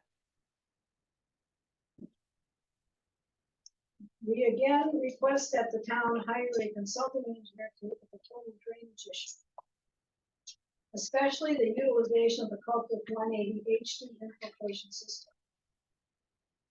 According to Mr. Georgina, last year's storm tech 4500 was the wrong infiltration system for this problem. What is the right one? The 2023 site plan has major differences from the 2020. A different infiltration system with one different infiltration, different unit models, 50-foot uplands review buffer that was ignored in 2022. We again request that the 50-foot uplands review buffer be made in place. Thank you.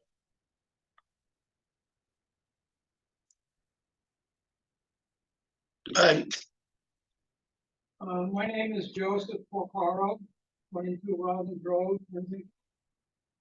I'm also a director of the Borough of Manchester and the licensed professional engineer in Connecticut.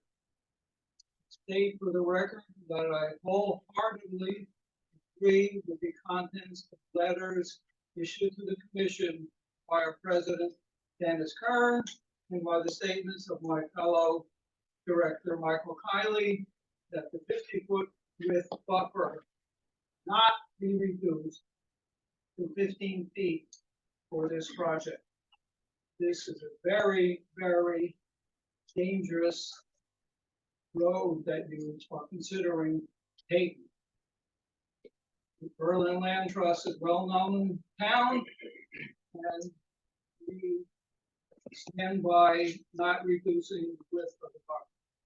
Thank you.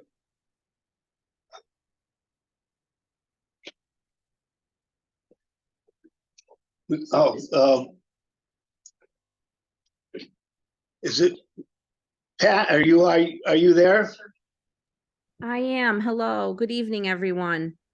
So I submitted a packet of information for the commission, and I just like to read it in part, just so that it's on the record and the public gets to hear what I have to say. Is that all right?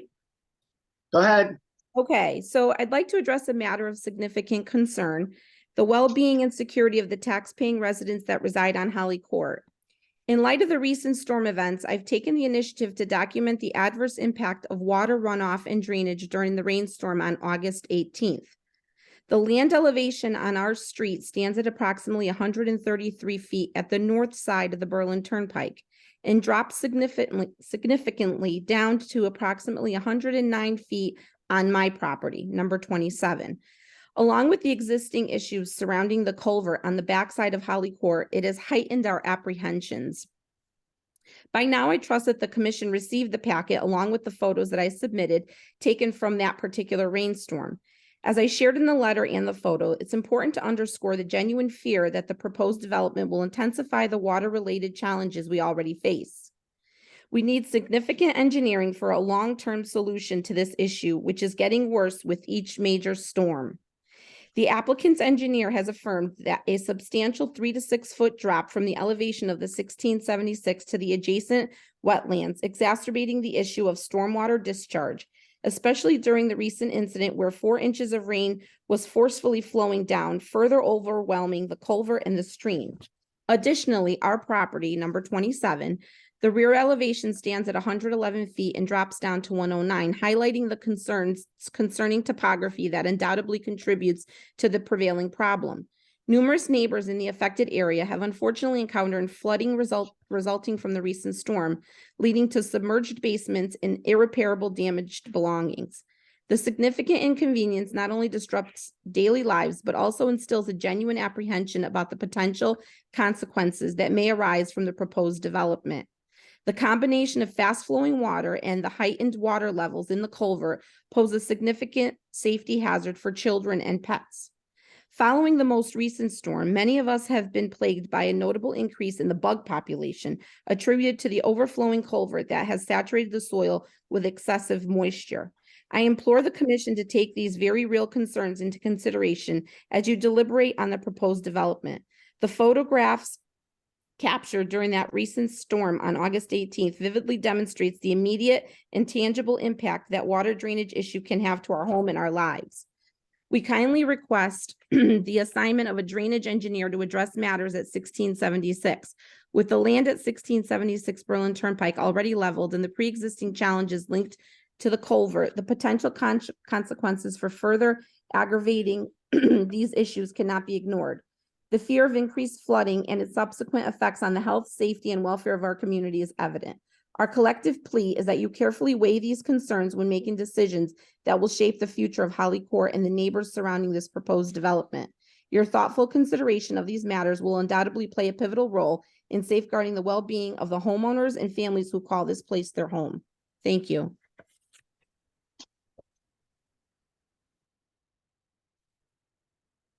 Is there anybody else?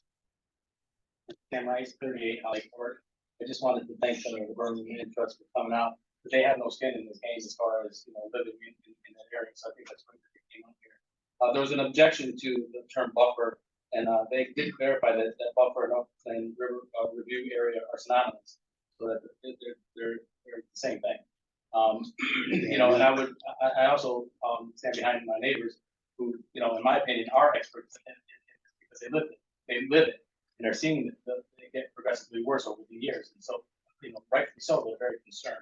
And, I see a lot of red flags here. And it starts with the name of the company. Little houses, the bungalows, which we both know, we all know that that's not the case either way.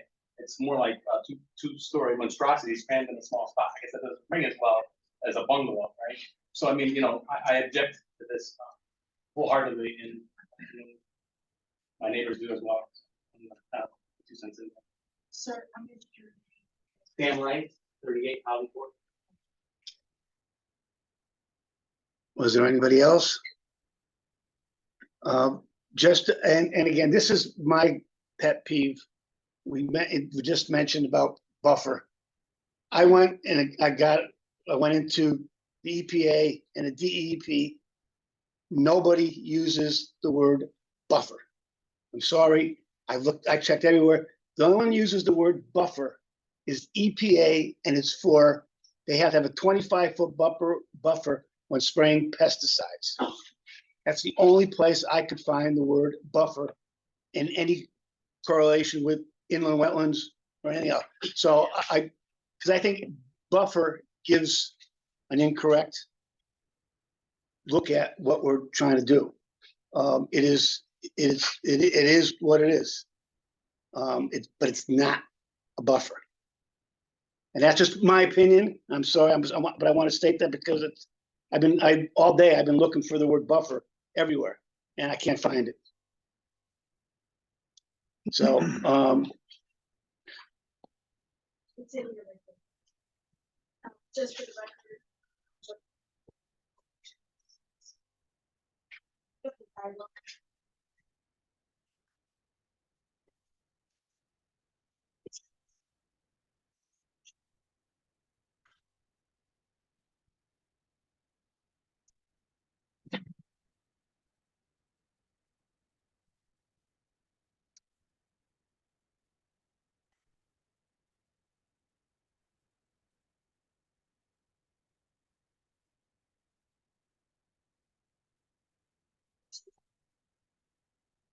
Children.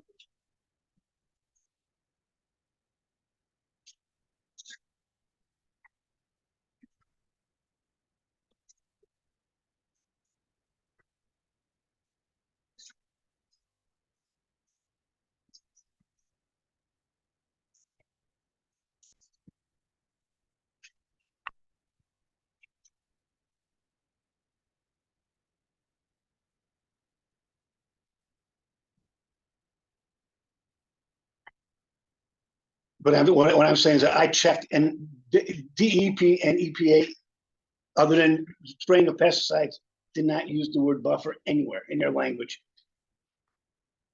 I checked, I went through all the regulations today. I was looking and because everything that Land Trust sent to us said buffer, buffer, buffer. And I said, well, is that what it really is? And there was nothing. It was always upland review area. Anyways.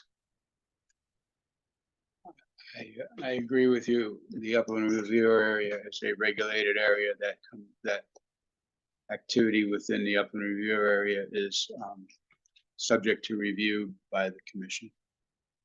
It is not automatically a buffer. Right. And the soil scientist is here to speak to the activity within that upland review area with respect to the function and value of the adjacent wetlands. There are many concerns and questions. I hope you can. For the record, Chris Smith, Mr. Chairman, members of the commission.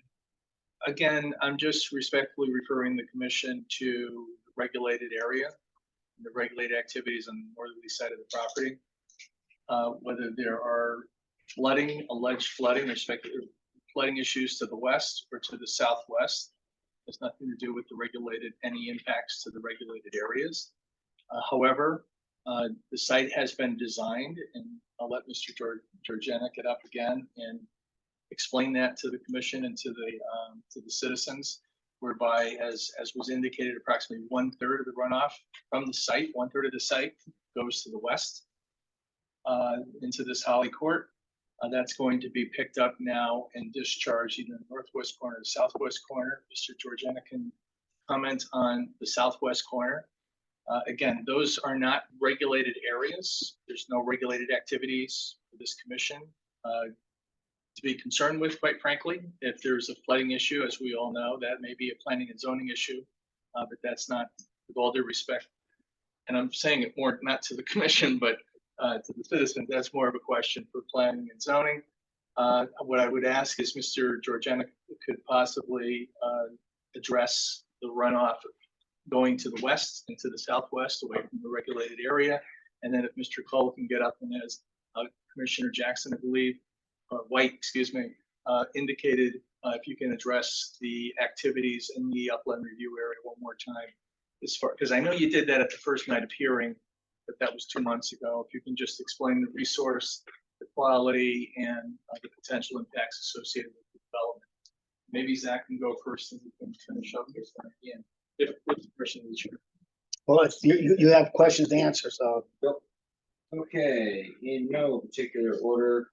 All right, let's go with, I know there was concern about the what if in terms of over. So if there was to be a backup on the site, we hit a larger storm, where's the water going? Essentially, we'll start with these lower units here. So let's say that we get inundated, overflow, the systems are backing up. These are roof feeder tie-ins. So essentially, water exceeds this level, the system would fill. It would continue to try and infiltrate. Obviously, if it's getting a backup, you're going to have a backup in these pipes up to the roof feeders, and you would have essentially sheet flow overflowing gutters. This is no different than residential homes having their gutter overflow, at which point it would then, these 3 units will start here, would sheet along the backside as the topography currently does along the backside here into this swale. These 2 likewise would sheet into this swale, and these 2 would sheet essentially bowing down towards the cul-de-sac itself. The topography off-site would direct it to Holly Court, not to the resident that is over here. There's not a scenario in which water from this watershed here makes it to this house. It goes to Holly Court from our property. So that would be if these got completely overflowed. If the swale, for whatever reason, was to be clogged, inundated, stopped, I ran a calculation with the system as, let's say that this swale that is on our property we have every right to use was a bathtub that didn't go anywhere. But essentially it had a wall at the property lines and it was just a bathtub to fill. We could, with the proposed system, we would be able to dump water into here until the 25-year storm, at which point it would overtop and sheet flow back onto our property to be picked up by catch basins directed further back here. And if there was to be a flooding situation, anything directed back towards the road would come here by, obviously at this point we're gonna have standing water because we are in north of a 100-year storm. We would be sheeting water across the grass here and towards the wetlands. That is factual in terms of it. We're talking apocalyptic. I've looked at it. So again, this is completely blocked. Everything backs up here, and we now have water flowing back towards the site. It would then be going across the entire site, essentially being created by grass swale above the system and then exiting the property towards the Just for the record, Chris said, Zach, you're referring to water we travel in that situation, northwest corner. Correct, sorry, the northwest corner, correct. So we would be seeing from the swale in the south, we would travel all the way to the northwest based on what the grading was posing here. In terms of this swale and water going out, based on the as-built available from the town, there is no detention system associated with these. These are just straight catch basins as-built that transmit water from this site to the public right of way. A swale was installed along our property, giving us a prescriptive right to use that swale. There's no reason that you would, if someone put a driveway on your property all the way to your house and you didn't install it, you can still use the driveway to your house. It's a prescriptive right if someone puts something on top of your property. So that swale exists, we have a right to use it. And in terms of, there's not a Coltex system or some sort of infiltrator down here to the south that we would be dumping our water into. It's just a straight shot into the public right of way. All right, so that there was the of the stormwater system itself and anything overflowing off of these roof stormwater is considered clean, as I said. Once it's installed, you have a system that you don't have cars parked around top of it. You don't have kids spitting gum, pouring sodas, what have you.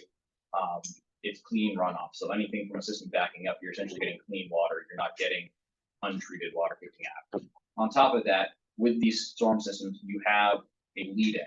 You don't suddenly get 6, 7, 8 inches of water falling out of the sky all at once. You still have the systems, especially for the roadways, collecting, treating, and dealing with water before you get to that. So you are getting essentially washed asphalt that is then later in the storm, when you get to beyond this 100-year facility, then you would start seeing essentially what is then clean again flow line.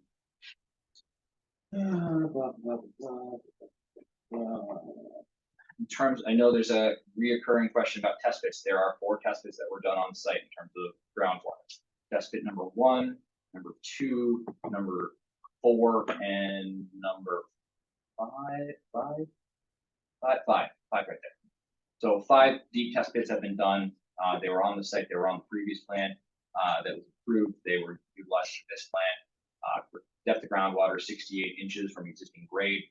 Our proposed system are 3 feet above that, the bottom of our system. That's regulated by the stormwater manual for water quality, essentially, so that you don't have a system sitting in water. You have the ground to treat and deal with the infiltration contaminants that are exiting the infiltrated by the system. To that point, the infiltration rate I utilized with these systems was consistent with the old plan. They used infiltration rate of 0.3 inches per hour. Based on lab results, I could have used an infiltration rate as high as 1.5 inches per hour. So I'm 1/5 of what I could be doing. It's a very conservative plan here. In actuality, I expect these systems will perform better, but I prefer to edge more on a worst case scenario just to make sure that I have things sized appropriately. I think it's been hammered to death, but there is a definitional difference between a review area and a buffer. I'm not going to touch any more on that. I think it was perfectly stated.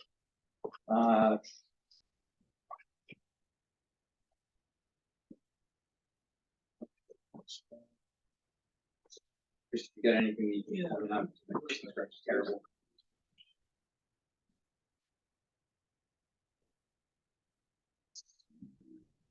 I mean, so from a very general standpoint, it's hard to say specifically where groundwater ends up going until there's some sort of reason to do widespread testing, which typically is municipalities' area of expertise.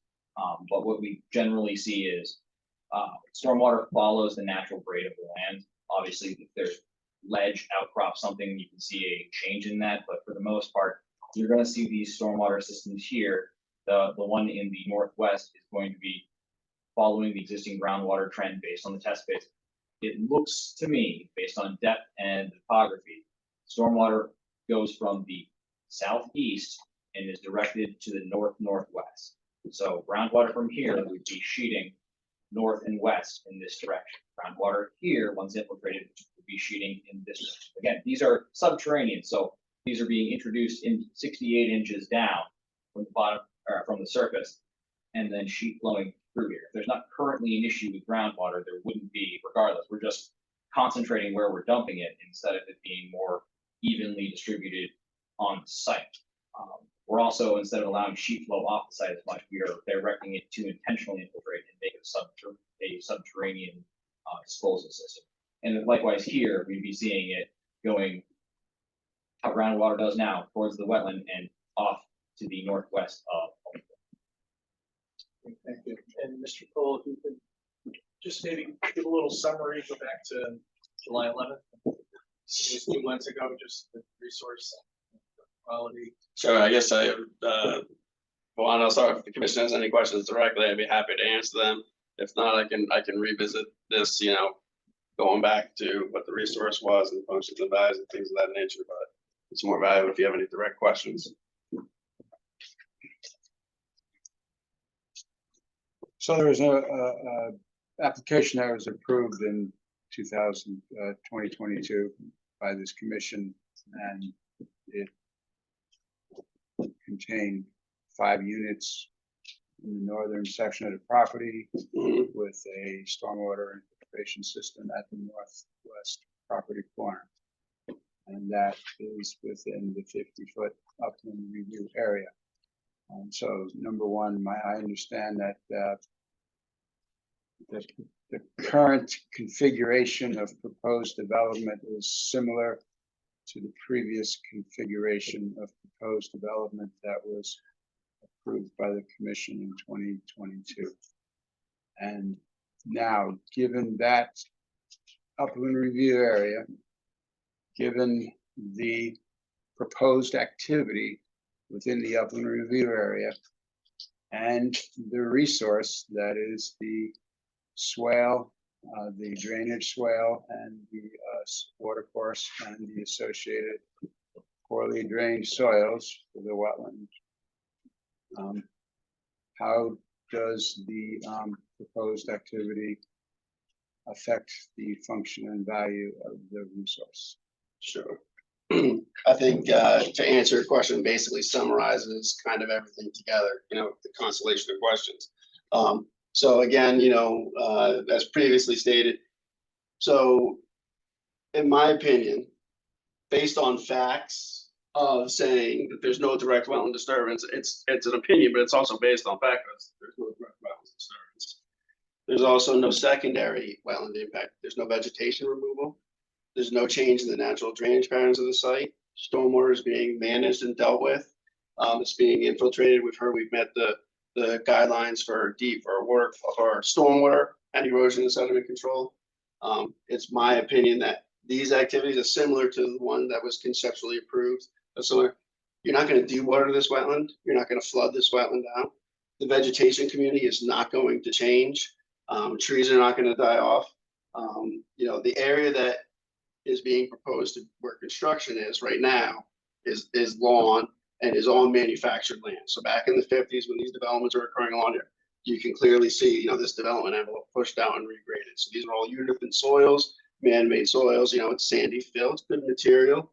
And the wetland corridor through here, has been discussed at length. You have this strong swale water course that's at that defined property line where it goes down that embankment. And then you have that larger wetland corridor that drains off from east to west. These activities are in keeping, with activities that have historically happened around this watershed to this wetland. So because, again, for the record, because there's no direct wetland impact, there's no secondary impacts, it's my belief that this proposal will holistically maintain the functions and values of that wetland as they exist today.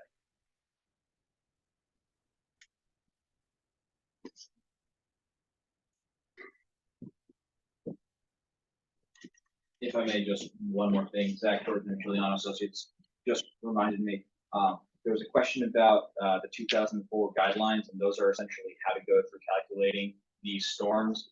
But all of the numbers for stormwater data were taken from NOAA's website, which is constantly updated based on current rainfall events. So our 100-year storm is based on NOAA's April information. This is all of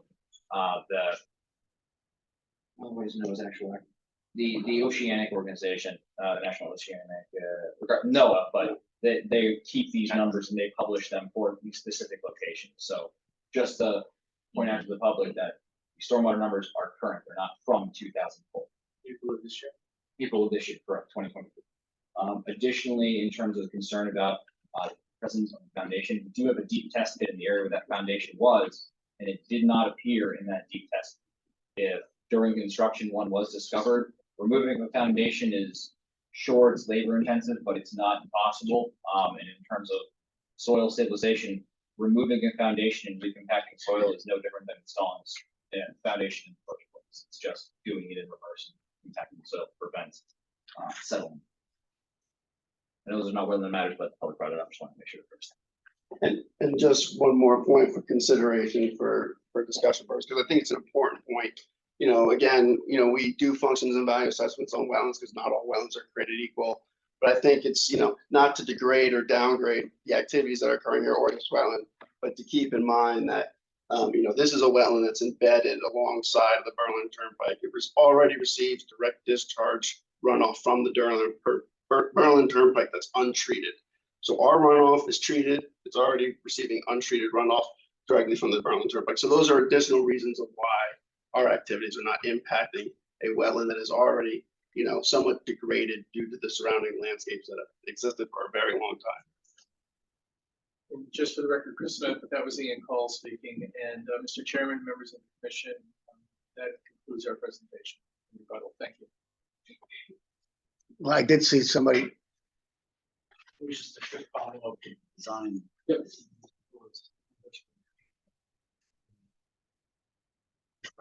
Guidance.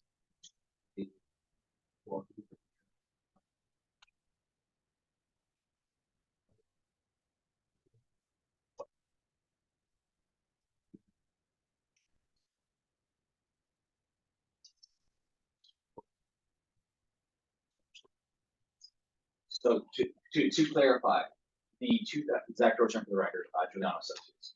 The 2004 guidelines says how to go about it, but it doesn't give you numbers. Those numbers are actively taken from NOAA. So all of the numbers used are based, literally, when I ran the calculations, was from April of this year. So it's their current numbers. The 100-year storm changes based on what rainfall data is. In terms of what we are looking at. So the idea behind the design criteria for 2004 stormwater is to, like I said in my presentation, is to decrease peak flow. The idea being that if you have a site that is either developed or undeveloped, and you're planning to develop it, you run an analysis on the property to say, all right, it is this slope, it has this attributes on it. What is it currently kicking water off? And the idea of this is the existing condition. When you go to develop it, you need to decrease the flow. That's what the manual more or less, it has a lot of ways to go about this and guidelines, but it wants you to decrease that flow off the site. So you take the current rainfall numbers, you go through their guidelines and methods to go about doing that. And you make sure that when you redevelop the site, that you have mitigated that so you're not creating a new increased flow offsite to impact your neighbors. So you came up with 16%. It's up, so for the 100-year storm, based on what was previously developed, it is a 14% reduction in stormwater. You mentioned that the infiltration rate were 0.35. I could go as high as 1.5. So essentially what that's saying is that's how quickly water leaves the system. What I am proposing is saying, are you intentionally design future system? I prefer to refer to it as a factor of safety. There are test pits that are done. Obviously, the only way to really know whether it's entirely in the site would be to excavate the entire site down groundwater to know it's all material. You can't do that. Obviously, that's prohibited from any standpoint. So based on the results that we got, soil testing that range from low end, but I took a more conservative number that rather than a system that I'm saying it's going to drain slower and design around that, than go for, oh, this is great soil, it's going to drain no problem, and have that not be the case with the environmental salty system. So I'd rather have a factor of safety built in and more conservative design.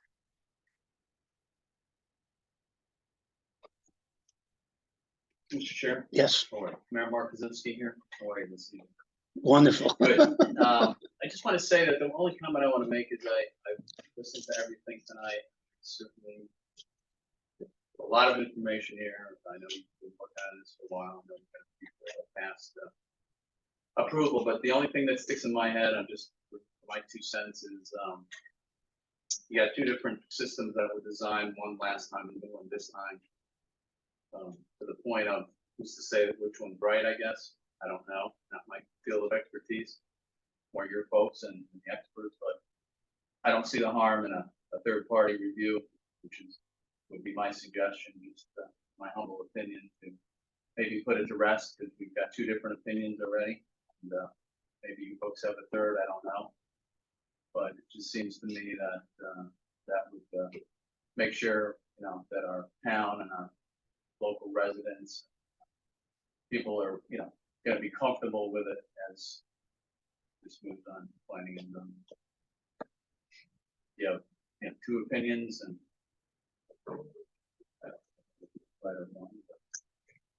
so that's just a common sense thing I'll throw out. Well, there's not, with all due respect, Mr. Yeah, Mayor, sure. Chris, for the record, there's not 2 opinions. There was one system that was designed with prior approval that was approved. Yeah. There's this system that was designed with this site development, which is slightly different than the other one, but with the same regulated activity. So there's Two not different systems, though, right? There's this system that's in front of the commission has And there was nothing the to do with the other one. first. Has nothing to do with this one. This is a different Same site piece of development. property, right? Different property? I'm sorry? Excuse me. Same piece of property, right? It's the same property. I'm trying to explain No, I understand what you're explaining. that it's a different site development with the same regulated activities. Correct. And it's a different stormwater management system. There's not 2 competing stormwater systems here. This one has been designed for the site development. And if your town engineer wants to review it, he's more than welcome to review it. There's not competing systems here. Nobody has stepped forward, an expert was saying, this system doesn't work as proposed. And if the town engineer wants to review it, I suggest that he should review it. But I just want to clarify, there's confusion, there's no competing systems here. There's a system that's been designed for this one, for this site development. And there was Approve the other one. less units on the other, right? Is there less units on the other plan, the old plan? 20, same amount of units? I thought we were down to 18. Gotcha, okay. Well, I mean, I get it, but. I was just gonna, Zach, for the record, the discussion between the systems is more like you're looking for a sports car and you're looking at either a Mustang or a Challenger versus you still want, they're both sports cars. It's just which sport car is gonna, what you want to drive. And every engineer, every person's gonna have their own opinion. New site plan, this is still a compliance system. The previous system handled the stormwater too. This is just a different alternative with a new site plan. We're not proposing comparing the two systems, but the question was asked. With the last application, how does what we're proposing compare in terms of what was to be and what we are saying is going to be the up review area? And for the record, Ian Cole, just one last point of clarification as we're talking about the system. When I was talking about that this system's an improvement over the last one, I'm talking specifically about impacts, wetland impacts. Remember the previous approval that was approved, the outlet structure, and I'm referring to this area again, but it was pushed up right to the property line. So if you think to construct that logistically, you're going to be teasing the tail end of that wetland. So this improves upon it because it drags it back 10, 15 feet. So they can actually physically construct this with no wetland impact, which in my opinion is a benefit and an improvement over what was approved. My only concern, and Jim, maybe you can help me with this. We had the gentleman from the Absolute Auto saying that we can't dump any more water into his system. Who owns that system? I understand. Well, first of all, again, that's not even a regulated area. If that's an issue, it might be an issue appropriate for zoning. If there's a private dispute, which we don't think there is, but if this gentleman wants to try to make it a private dispute or appear that there is one, that's not anybody's jurisdiction, any land use commission's jurisdiction, including planning and zoning. Courts are very clear on that. More importantly, any potential alleged flooding issues other than impacting the wetlands is really not before this commission. This isn't uncommon. I mean, it's an 830G application. When you go to planning and zoning, you go to wetlands, and you hear some of the same concerns that we're hearing at planning and zoning. I'm just reminding the commission that jurisdiction is over in the northerly end where the regulated areas are. But as far as we've heard, currently that's where the drainage goes to the southwest, coming from the road and that area. And and you've heard the testimony from our engineer that there's not going to be an increase there where it's going to cause an adverse impact, not to a wetlands, but to the adjacent. That was not my question. My question was, he made the comment that he owns those units. Are they his? He said that he spends money having them cleaned out and taking care of the manhole, yeah. Are they his, or are they the towns or the states? Whose are they? Mr. Chairman, I think he was referring to the private drainage system within his property. Yep. Prior to it getting into the public system within Meadow Lane. But does this go into that? A portion of this site would drain in that area. Again, there was a reference to a prescriptive right. If something always drained in that direction Before. and there was no increase in the amount of runoff. Okay. I just want to make sure that it's not on his property. It's not, it's not his personally. It's, Well, as Mr. Herbal indicated, apparently this must have come up the last go around when I was not involved. I'm going to defer all my questions to Mr. Herbal going forward, but certainly that's the law in Connecticut. If your water goes somewhere today, whatever, and you have a right to continue to do that. And if somebody wants to contest it, they have a right to do that. But if the water's been going that direction As we've heard, a third of it's been going that way, a portion of it's been going to the south, a third of it's been going to the west. And we have a right to use it. And you've heard that most of the water is going to be collected and it's going to go to Right. the I northwest. understand that. I just, Okay, I'm just clarifying. Okay, but thank you, Mr. Orville, for clarifying. is there anything else? Questions, comments? Gentlemen of the commission, any questions or comments? Well, what I'm struggling with is, to me, there's kind of two issues here. And it seems clear to me there's a stormwater runoff issue that exists today for Holly Court and Lower Lane. And I could very easily be wrong, but I don't believe it's our purview to address that.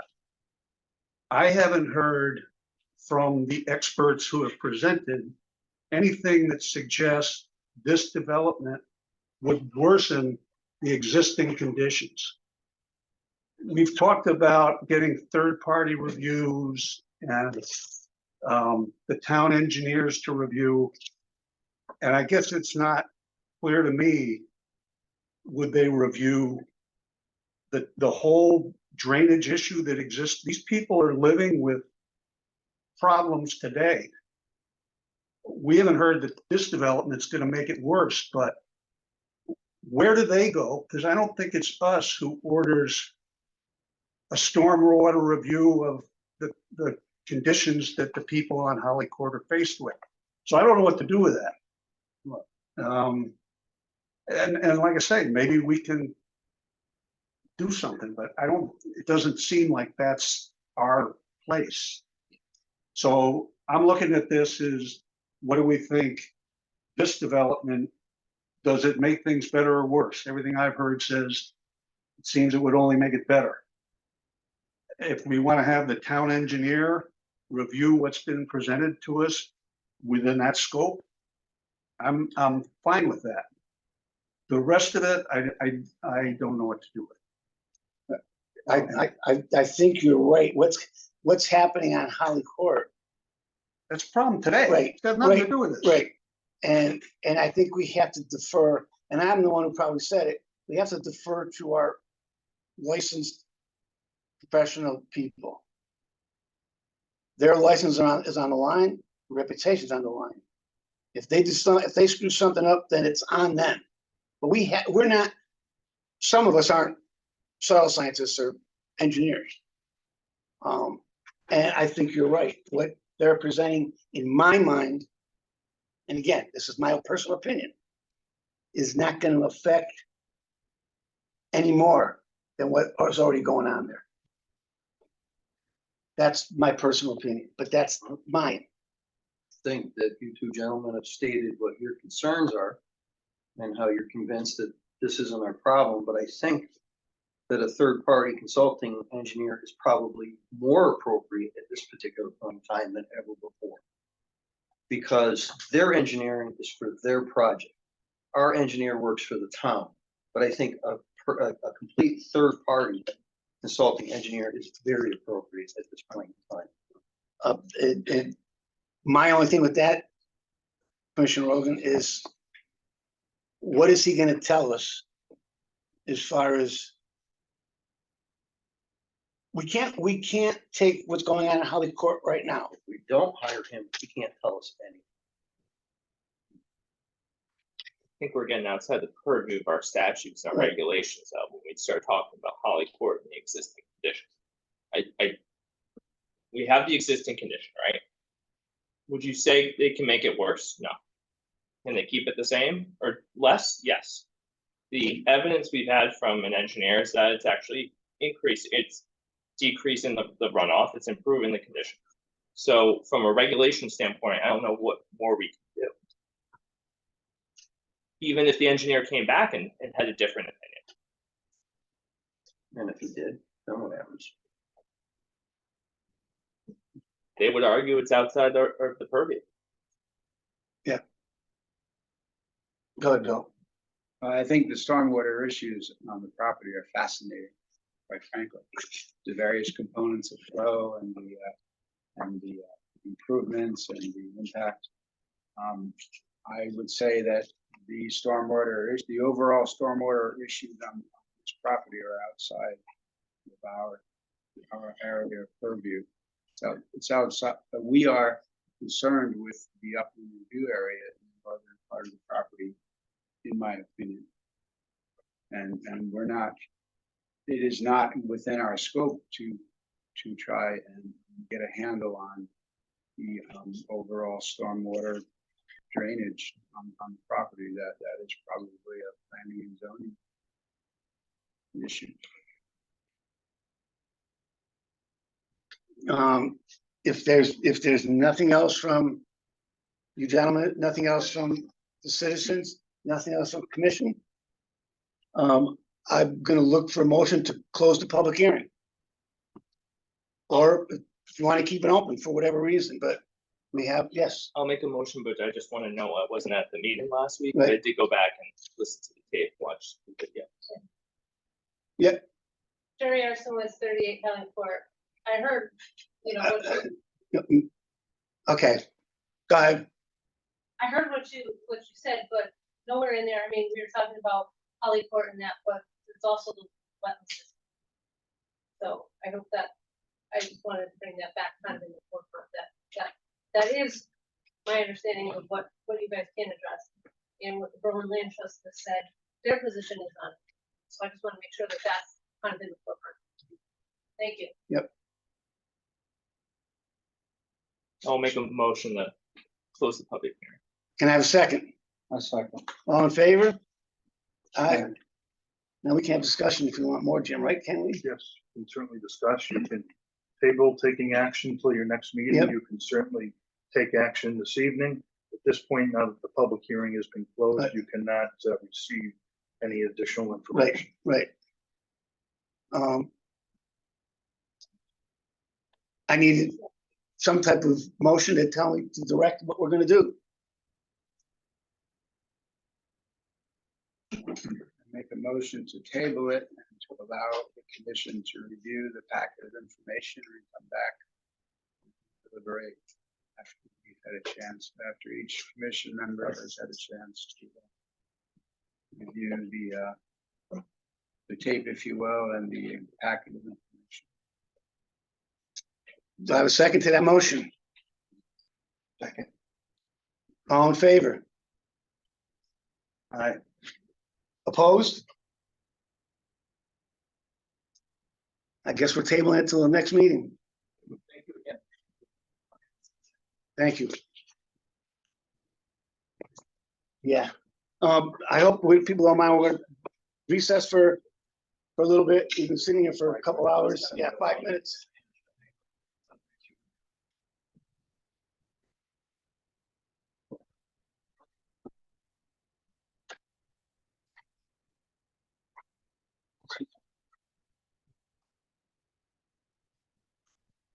What's wrong? What was it So we'll again? be adding 1906 Berlin Turnpike. Okay. And to give the commission a little bit of history on 1906 Berlin Turnpike, there has been a proposal submitted to the Planning and Zoning Commission for development of essentially 3 parcels of land that are assembled. And it's referenced as 1906 Berlin Turnpike. As a part of the initial process, I had discussions with the developer probably back about a year and a half or so ago, in regards to the development and whether or not there were areas of regulated wetlands on the property or regulated areas themselves. We had the discussion, the prospective developer furnished me with a copy of the soil scientist report that identified the fact that there were no regulated areas within the 3 parcels of land, nor were there any regulated areas / upland review areas within 50 feet of the boundary. The application, the information was forwarded to the Planning and Zoning Commission. The proposal was submitted to them to start the review process. The site plan review, along with a text amendment that would allow certain amenities within this parcel. The review process began, site plans were submitted to planning and zoning. A number of items were presented to the developer for research or further information. One of the items that was questioned at that point was that there was not an existing condition survey, land survey, topo survey presented to the parcel. Shortly thereafter, the Planning and Zoning Commission received a topographic survey that was dated, I believe, August 15th, which everyone has a copy of in front of you. Subsequently, following that August 15th submission, the developer, prospective developer, my understanding is such that approached the town planner with a revised topo survey of the property, which you have, which is dated September 1st. Now, if you look at the August 15th plan that was submitted to planning and zoning, it's a stamped plan filed with planning and zoning by a licensed land surveyor, which clearly identifies an area of flagged wetlands within the front of the parcel, along with a 50-foot upland review buffer area that's designated on the plan.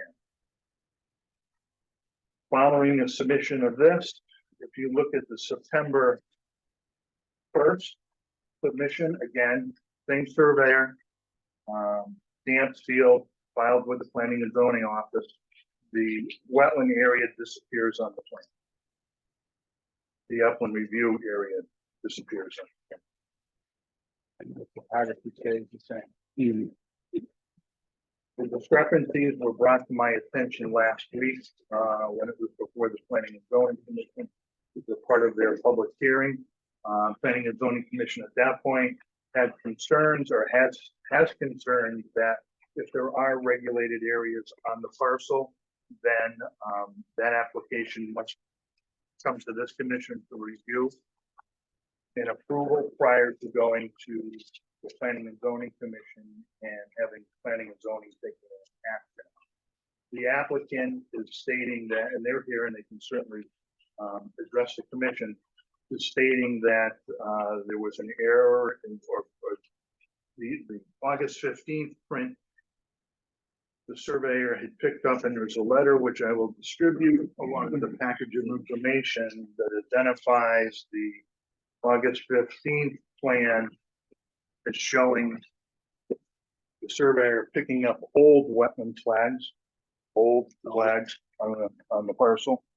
So obviously we have the opinion of the developer's soil scientist, which is in conflict with a plan that was filed by the prospective developer with the Planning and Zoning Commission on August 15th. So at that point, as I said, the Planning and Zoning Commission thought it would be best to refer it back to this commission for a jurisdictional ruling in terms of how we should proceed.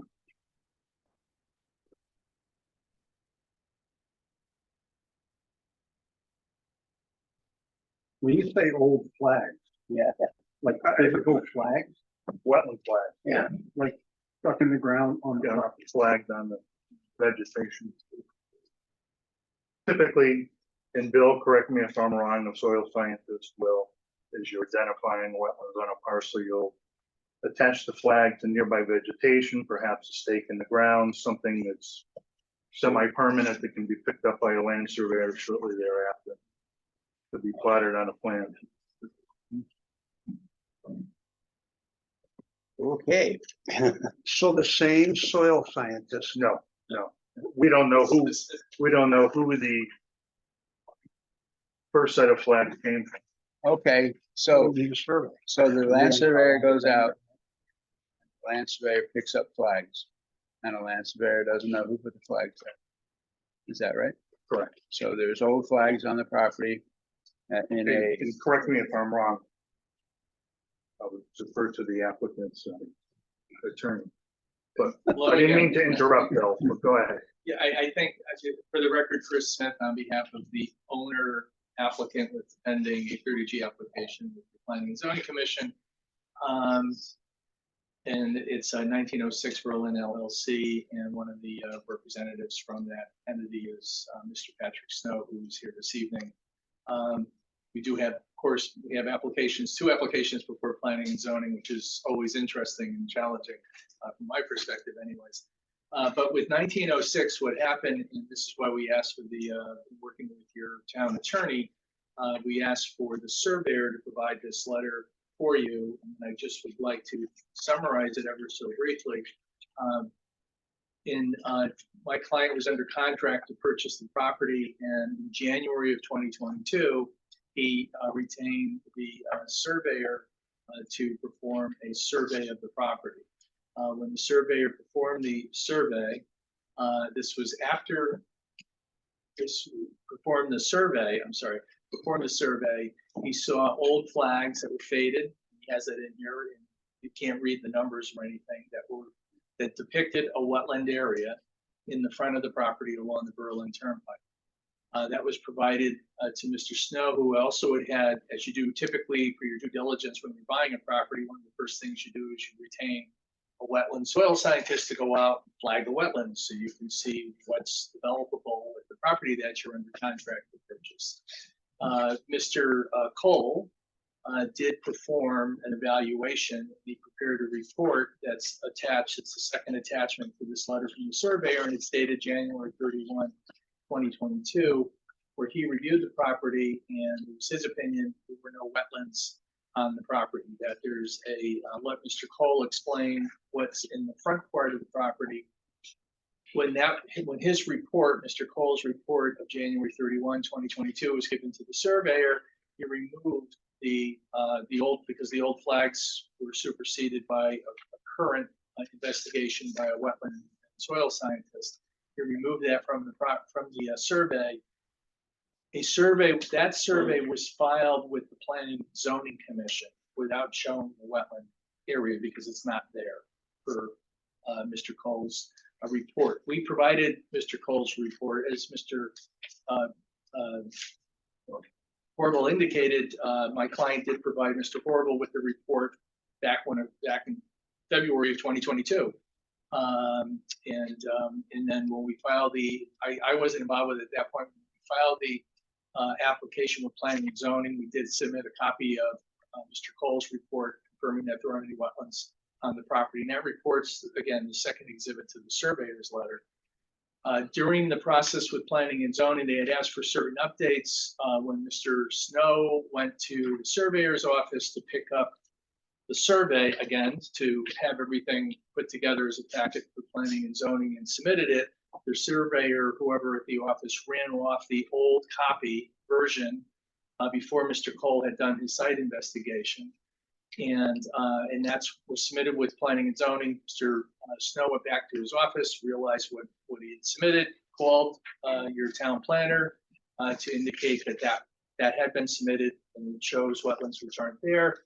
And then went back and at that point in time, went back and substituted it out with the same one that had been filed before with an updated date from August. It came to our attention, the town attorney brought it to my attention with the consultant who's reviewing that particular application for Planning and Zoning. We did converse with the surveyor. He said it was his mistake. Planning and Zoning said, why don't you go to Wetlands and see what Wetlands has to say about it? And so we're here this evening. We thought we'd have the surveyor explain that to you. There was no deception here. Mr. Snow gave the report a year and a half ago to Mr. Horrible, and we also submitted it to Planning and Zoning. Mr. Cole is here to explain to you his investigation and the basis for his report from January, not of 2023, from January of 2022, again, when my client was doing his due diligence to purchase the property. So just wanted to clarify that. Again, Mr. Cole can explain that to you as to whether that actually constitutes a wetlands or not. Again, there's some old flags. The surveyor, to be safe, had put them there. And when it was brought to his attention, Mr. Cole's report and his investigation, they were taken off. So before Mr. Cole says anything, if there were flags there indicating a wetlands. Before pulling them up, don't you think you would have investigated who put them there and why he put them there? And you're still there, but I'll turn it over to Mr. Cole. Thank you. For the record, Ian Cole, professional soil scientist, professional wetland scientist. I know I keep giving you guys my resume. I was asked advised again to give it for this particular application. Hopefully I can give some clarity to this situation. So this is a case of suffering from professional ethics. You do not, the code of ethics of soil scientists, you do not rip down boundary evidence, flags that you see in the field, whether you agree with them or disagree with them. What we have in this situation is not an omission or a clerical error. Clearly in my report, when I first visited this site in January of 2022, as is stated clearly on page 2 in the 4th paragraph, after I make the statement that there's no jurisdictional wetlands or watercourse for the property, I clearly define and talk about the swale. I say there's a notable swale in the front of lots 8 and 8A along the southbound lane of the Berlin Turnpike. This swale does not qualify as a regular wetland or watercourse, and I'm going to give the reasons why. So to be qualified as a watercourse, you need a permanent defined bank and bed for the channel. So you need channels, right? Then you need evidence of scour. You need evidence of scour or deposition of alluvium or detritus. So is there anything in the watershed up above that's contributing to this feature that's adding to the bank and the stream development? Is there a source above it? Is there a wetland above the location of this feature? The second thing you want to look for is there a predominance of hydrophytic vegetation? And then the third thing you want to look for is, is there technically hydric soils in there? And then the other thing you need to look for is their flow proceeding longer than a particular storm event. If you look at this, when you go to assess this feature, the swale, you don't just look at the swale because it's a small, you have to look, as we talked about 1906, you look at the overall watershed picture. What's above gradient, what's down gradient. I wish I had an aerial here, but essentially, sure, the commission's pretty familiar with this because it's Berlin Turnpike properties. But where Spruce Brook, yeah, the problem is the aerial's too small in my report. But essentially, at the intersection of Spruce Brook, there's some catch basins. So the contributing watershed to this feature is solely from stormwater runoff from the Berlin Turnpike and from the swale that's in front of the gas station that's kind of diagonally across on the eastbound side of the Berlin Turnpike. That collects into the collection system, discharges into the swale, rips down to another head wall, and then drains the daylight north of these properties. There's a physical swale in there, but it only flows during stormwater events. It was looked at very closely. It does not have hydrophytic vegetation. It does not qualify as a wetland. It does not qualify as a watercourse. Why were there flags there? My opinion, someone incorrectly flagged it as some type of resource feature. You can't tell where it's from. You could never find out where the flags are from. I mean, there's soil scientists that come in from out of state that constantly do stuff along the Berlin Turnpike for conduit work, for utility work. There's a litany of flags in the field all the time. I firmly stand by my findings. That is a erosional storm area subject to stormwater flowage only. Does not have any baseline flow. There's nothing contributing to the watershed of that swale that would provide long-term or persistent flow that would make or develop wetland conditions. So I stand by my findings. Also, anecdotally, I would add, the property to the north has been studied extensively to death. I think it's 102 Meadow Street. I know I've been part of teams looking at that property dating back to the early 2000s. I looked at it for the town economic department. I think I even looked at the hotel for the town economic department in the early 2000s. So all of this drainage daylights north of here. I mean, there's been not just me, other soil scientists have been on those properties too. So the downstream receiving part of this feature also is not a wetland. So, you'd say, like, what do you got, a hanging water course up above is not a wetland? I mean, down below is not designated as a wetland by numerous soil scientists walking on the property. And the contributing watershed up above is just from the turnpike. So it does not qualify as a water course, in my opinion. And we were asked to come here and explain why that was on the map and whether it's a wetland or not. Wetland or water course. If I had ever seen this, I would say, what is that? Why is that on there?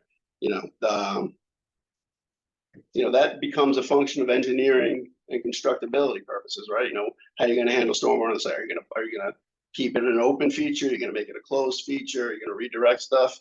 You know, it's purely a survey engineering exercise, not a resource.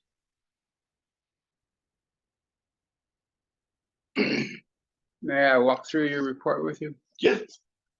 So in the beginning of your report, you talk about the delineation methodology.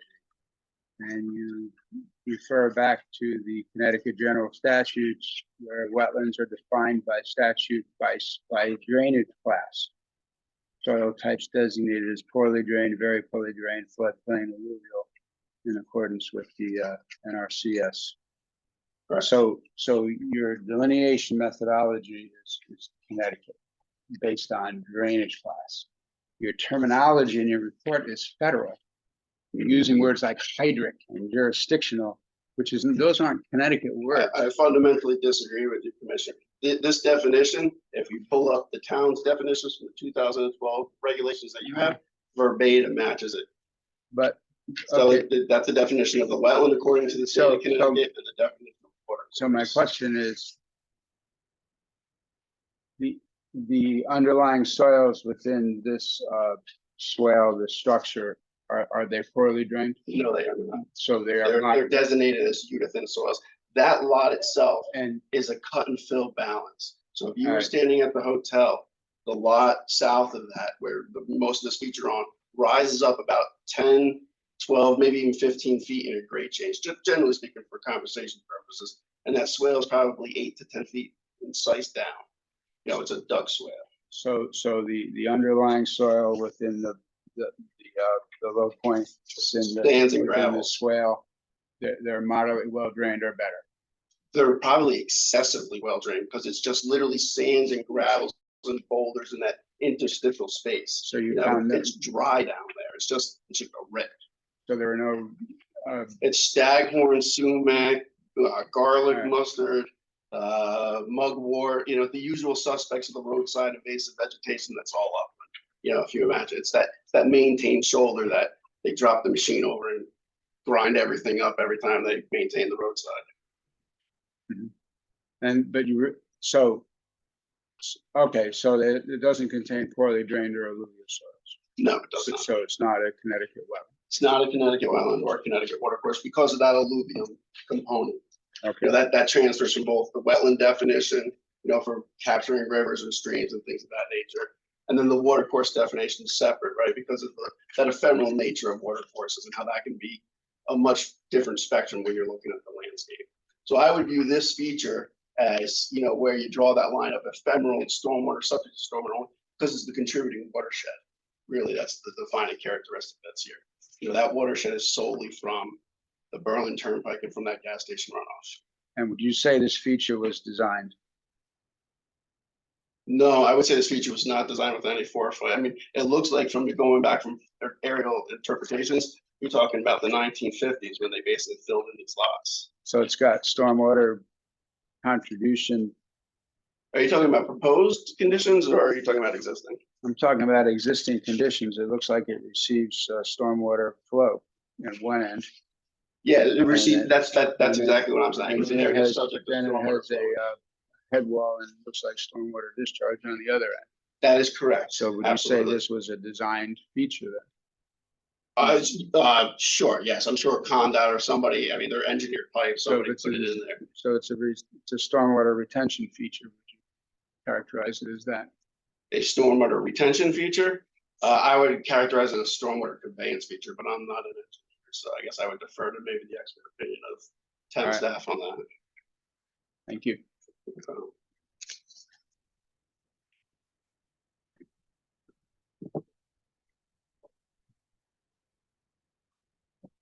Anybody else have any questions or comments for anybody? Jim, is this something we can act on today or? You have to make a determination at this point, whether or not you agree with the one plan or the other. whether or not you have a concern that there is a regulated area within the property. I mean, I respect Mr. Cole, you know, but it still bothers me that this was flagged somebody flagged it somewhere along the line. I would think you would have investigated who did it. And Sure, can I just say for what it's worth anecdotally, Condot, for example, right? They got a master service agreement with 30 firms. I can tell you firsthand, those 30 firms, they're using guys from out of state. So I see this because I work on Condot projects. I walk up to sites all the time, they're flagged, and you're like, what is this? Right. Same way down here, we got the Mattabesset River, right? Try and get guys from out of state to flag that area. It's never gonna happen. Same thing when you get people coming out of state with our red soils or problematic areas. You have to be a local guy. And you guys know how many soil scientists see? There's 10 of us walking around here. So it's not like, you routinely find flags, like I said, all the time. And features are constantly, especially roadside drainage ditches. They just are. If I had a Condot project, I might flag it because I got to flag it because they're doing E&S control. And I don't want, water getting down there. You do different things for different purposes. That's all. Where did Mr. Flynn get this, or Flynn Lansman get this plan from? With That I don't know because I don't work for them. And I will say it's not there are remnants of flags out there. But like I said, I don't take flags down. That's what he did. The remnants of the flags that are there, that's. He was locating remnant flags on trees and but why did he say designate it as a wetlands? Because he saw flags and that's just his training. He located it, so quite honestly, probably locates them supposed to locate data that it's out in the field, so you don't have to go back. If I could offer an opinion. Go ahead, Bill. Those are just my opinion. My opinion is there are flags in the field. The land surveyor described the flags as faded and did not have any legible numbers on them. I think to call them wetland delineation flags is a stretch. We don't know who put the flags out there. We have a soil scientist who has gone out there and who has testified that this is not a wetland. And I am willing to take him at his word for that. So you're not concerned that these plans came in with that? I don't know who the individual was who put the flags out or for the purpose of the flags being there in the first place. So you're going on. I'm offering you an opinion. Right. And I respect your opinion, Bill, because of what you do. So, anybody else have anything? Mr. Chairman, as your staff, perhaps I would offer the opinion and you can take what you want for it, but perhaps the commission could entertain the thought of receiving a third-party opinion. Let's say we go to the Soil Conservation Service, an unbiased type. Somebody who's not involved with the local. Department of Agriculture, perhaps we can, between now and our next meeting, we can seek some guidance from them to see if they'd be willing to go out. Many times they will do that free of charge for the commission. Obviously, we don't have a budget to retain anyone at this point to do anything. So, and I agree with that, Jim, and I respect what you're saying. I'm not, I don't take it as a personal attack. Yeah, well, that's not what I mean, you've been. I stand by my findings. I understand that, but still, I see this and I see there's flags, and I agree with Bill. We don't know what they're for, but they were put there for a reason. I will be standing by my flags as credibility to the fact that I've looked at this intently and I've looked at it under many situations over not just this field visit, but also just anecdotal, subsequently to, the discussion that I had where I looked at it historically for the town and other things. To the applicant's credit, because he was concerned about adjoining property owners and looking at things beyond just his property. He asked me to go back out, and I'd have to look up the survey date, quite frankly, but I believe it was July of last year. And he asked me to look at the property to the north, the farm fields, basically the flat areas where you'd be concerned, right? At the base of the slope where it shelves out, that's where you want to look at the wetlands. He wanted to know, like, hey, am I going to have any concerns of things offsite? So I went and I walked, not this property again, but again, to that point, I looked at that swale again. At that point, it's the same thing.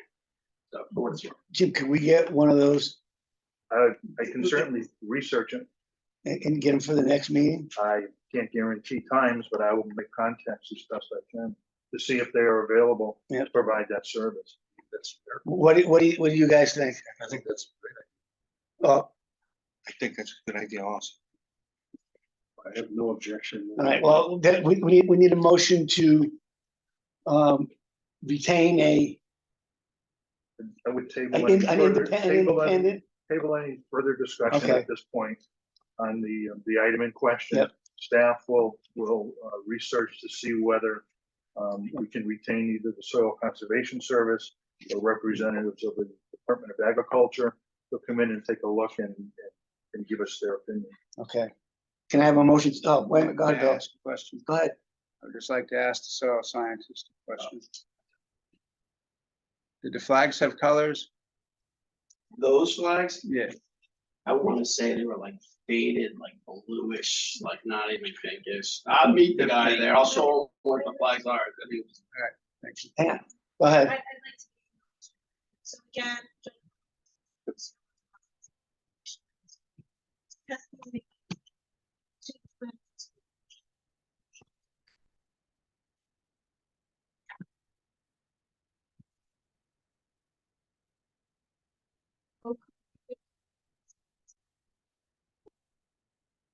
And when did, no pun intended, acquisition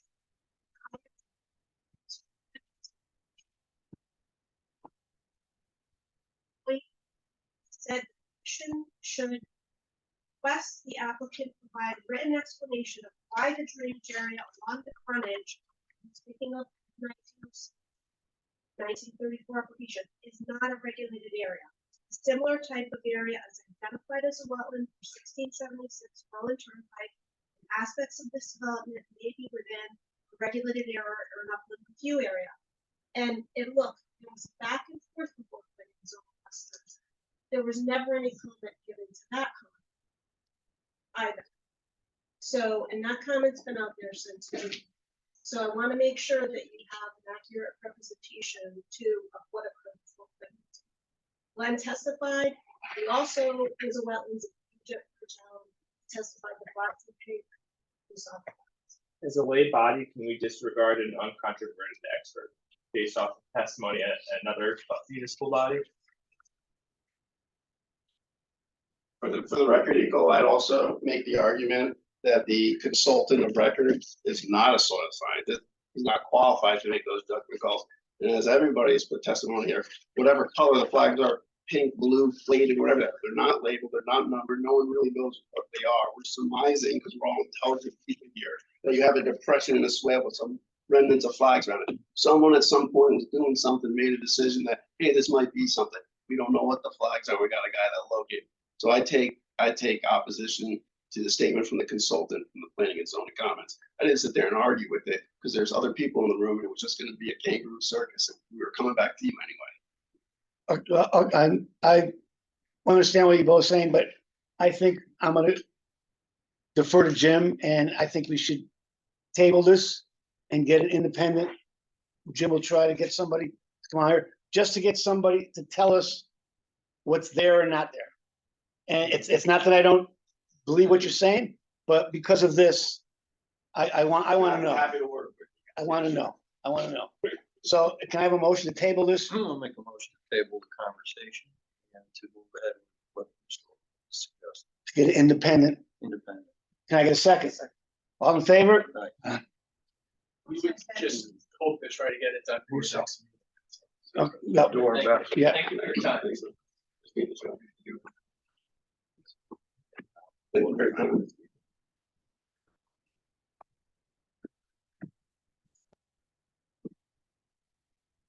Okay, now to our regular meeting. Application 23-06F, proposal by Joseph, I hope I pronounced it right. Casico? Yes, yeah. Cas, okay, I'm sorry, Casico. To construct improvements within a flood hazard zone on lot 2B, block 127, 586 Deming Road. You're up. My expert is going to cover that. Good evening, Charlie Talmadge, President of Development Planning Solutions, 225 North Main Street, 207 Brookville, Connecticut. Earlier this year, I was retained by Mr. Gassio after conversation with the town's economic development department, assisting him in moving an application forward to planning and zoning and your permission for an existing building on 586 Deming Road.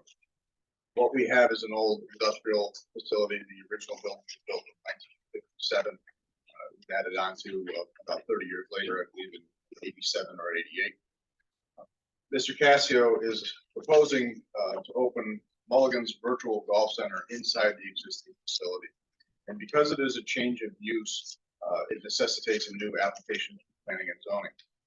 Planning and zoning reviewed the site, and because it is abutting the river and has a regulated floodway on property, they asked us to come before your commission for determination.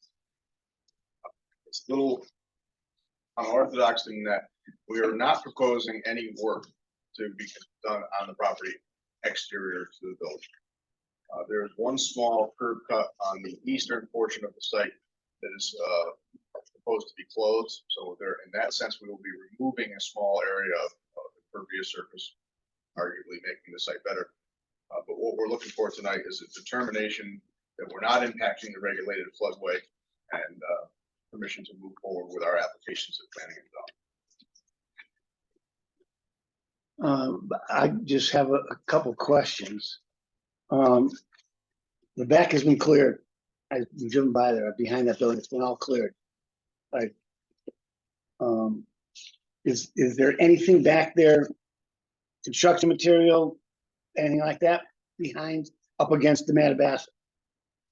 Currently, there is some lumber and some debris that is back there that will be removed prior to its occupancy of the structure. Okay. The landlord has some material back there. Unfortunately, what he does with his property is, until we have an okay to move forward, is a little bit out of our control. Again, I'm just representing the tenant here in this situation. But once he's allowed to open his business, we can have a better handle on that situation. That's being back to everything else. There's concern that, you know, just because we're going to allow you to put your business in there, is what's going to happen with the rest of the building. That's got to me, that's got to be taken care of first. As far as the rest of the interior of the structure, The exterior. It's there's work that needs to be done, and Jim, you've been having trouble getting work done over there, or the owner to do work. We've had some discussions in terms of the activities that have been performed in the floodway and the upland review area of the property, of the portions of the property adjacent to the river. Yeah. It's my understanding that more of that activity has taken place on Mr. Leishitz's neighboring property, which is 570 Deming, not necessarily related to the property at 586, which is the subject of this application. Anybody else have any questions? We can't act on this anyways, can we? It's a flood. Right. It's actually a floodplain application. You cannot. Oh, we can. Yeah. What is this curb cut you're doing? It's on Deming Road? Here to the east of the building, there are two curb cuts on Deming Road that are in close proximity to one another. We're proposing to close. I have some questions. So there's an existing building, an existing footprint. Yes. And there's an exterior to the building that's, the building is sitting in a floodplain? The entire parcel. The building is, the first floor of the building is elevated above the flood elevation, but the entire parcel, other than the building itself, is below the flood elevation. Of the Mattabassa River. So it's possible water to surround the building. Yes, yeah. But you're not doing any work outside. You're just gonna remodel Just the gonna inside. occupy the building for a new use. And are you going to own the building, or are you going to lease the building? So there's an owner. Yes. And are we saying that the owner has had some issues in the past? There's issues with the we have some, we've had some enforcement discussions in terms Are you of what should happen and what shouldn't happen within the floodway and the floodplain. Are you satisfied? We have some issues on an adjacent parcels that have yet to be resolved, which are not a part of this per se. You know, this is a separate and distinct application. My concern is that the activity is prohibited in terms of storage of materials and equipment within the flood way of the Mattabesset River, which is essentially from the rear of the building southward to the river. Right. If I could just interject, at this point, Mr. Horval and I have taken up a sort of weekly conversation on this matter. I think there is a path forward to deal with the issues on the neighboring property, but as he so eloquently stated, that's not subject to the application going tonight. Yeah, I understand that, but if, you know, I don't know, just, So if I could just step in, back on February 1st, and I know clear as day, is the day before my birthday, and we were called into a meeting. And Mr. Horrible and Maureen, Chris Edge, and the assistant planning and zoning person were there. And there was also somebody from the flood zone there too. So that meeting, there was 2 items that needed to be addressed. And I've been like learning as I go on this whole process, from banking to trying to open a dream business. It's been like, hurry up, do this, hurry up, and then we get it done, and we wait, and then, oh, we forgot to tell you it needed it in PDF form, right? So this has been going on since February 1st. We employed, Charlie, to get the A2T2 survey that we have submitted. And once we've submitted it, or Charlie did, he had to go back twice to redo his editing per town, asking. I don't know anything about that, right? I'm here before you tonight to just say, hey, I'm not doing anything to the exterior of the building. I haven't done anything to the exterior of the building. I'm renting this building. It's my building to rent. It's my space that I'm trying to put this Mulligan's Virtual Golf Center. I just need your guys' approval to be able to move forward with this. And I, as the tenant, who have everything to lose, losing a lot already, will work with you guys to get beyond what seems to me so small, but I understand it's a large issue when you're dealing with water runoff, wetlands, flood zone. right, And I get it, but I just need someone to say, hey, definitively, you're gonna be able to do this or you're not, because there's nothing else that will ever go in this spot due to the nature of the building with the lower ceilings. There's no loading docks that a truck can even bring the materials into. And really, you're limited to what we're presenting to you. And I think it's a great, with the baseball facility next door, this is a compliment in that area. So, and really, Jim, we can't go after the renter to do work. No, you can't, but you have a site plan in front of you Right. that you can put specific conditions on to regulate the activities in and around the structure. Would that? I don't think we would have any objection to a stipulated approval that would say no storage material. All right, well, yeah, then I have some things. There's coming, if I'm being there, driving over there, where there's when you're at the top of the Deming Road, down to it's definitely quite a bit of drop. I want to know what he's going to do to any runoff from the parking lots down to the Mattabesset. There's going to be cars there and everything else. There's going to be oils and things like that. it's a shame. But right, but this is something new, though. New cars aren't new. Cars are cars. Yeah, but the There were but the cars there development before. that's going on there Was is, rain. And we're only going to utilize the same parking lot for the same situation. but you're not being grandfathered in. You're new. This is something new. It's a new use. Right. But it's an existing site. So we're not proposing to increase any limits of impervious. There's gravel surfaces basically from the front of the building to the water's edge that are going to be maintained as gravel as they are now. Any rainfall that lands in those areas will leach through and be filtered through the ground as it is today. It's just, And I'm not coming after you. I'm coming after the owner's building that you gave me, like Mr. Harwell just said, you gave us a site plan. On the site plan, I want certain things on here that you can go back to him. yeah, I don't think we would be opposed to a stipulated approval about material not being stored behind the building, and that Mr. Lyshitz has indicated that he doesn't intend to do any on-site improvements for this use, so it's either a go or a no-go. So you can certainly put conditions on. Yeah. Request that conditions be placed on the plan actually written conditions. I'd be comfortable with something along the lines of the plate of storage of material and equipment is prohibited Right. within the floodway of the Madawassett River, Right. and, you know, slashed on the plan, there's no question. So I Something like believe that. there's a gray line on the plan that designates the regulated floodway. It shows the floodway, but unless it's, Right. On-site storage of materials and equipment does not factor into Mr. Cassio's business model. He wants to hold.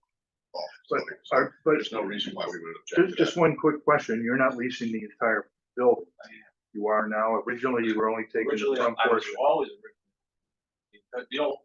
the only part I'm putting the golf facility in is that back, the newest part of the building, the addition. But the whole building is mine. Okay, so you will have full control over what's in there. I will have Okay. control over what's in it. Yep. But I would like, I'd still like to have those. yeah, some conditions saying that he will not store equipment, lumber, anything back there. Yeah, that's fine. I will guarantee that. And what about, we go back to a bioswale in the back? Is that, Everything essentially drains to the river. I know it's very flat. yeah. I'd like to see something like that. So they all go. Yeah. Okay. Would you like- would you- I could certainly work with the, Okay. with the applicant on that. And- Construct a bioswale along the the top of the slope top, right. of the Madawassett River. Because it's a regulated floodway, we would have to work with quantity of material coming in and going out to Correct. accomplish that. But that's more of an engineering concern that our team can work with the town staff Right. to accomplish that goal. But again, if that's a stipulation that you want to put on the plan, we wouldn't have any objection. to that. Yeah, I'd like to see that. We're inclined to approve that without, without final sign off taking place until those conditions are on the map. We do that as well. Yeah, and you guys, yeah, any other questions? Do you guys agree with that? I mean, I'm just curious as to what kind of materials could possibly be stored that is in line with what you're trying to do. I mean, does the building need to be painted? Does it need any exterior work? Dave, he doesn't own the property. I The understand. owner, but the there's- owner can place whatever he wants. right, I mean, The interior is all I'm worried about, the exterior is, what's the exterior?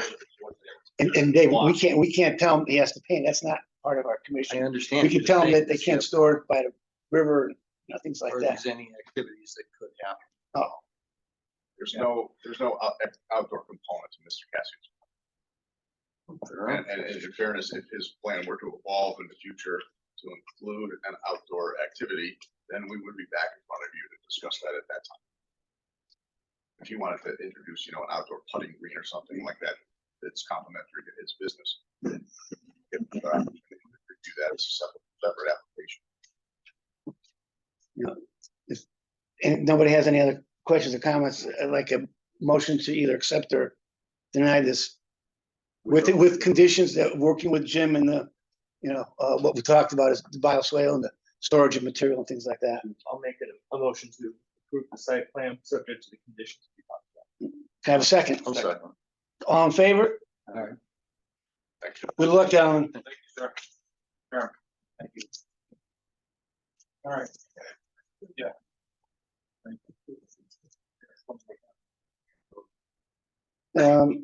Next is application 23-07W, proposal by Shepherd Family Holdings LLC to reestablish a wetlands boundary on lot 2A, block 107, 758 Four Rod Road.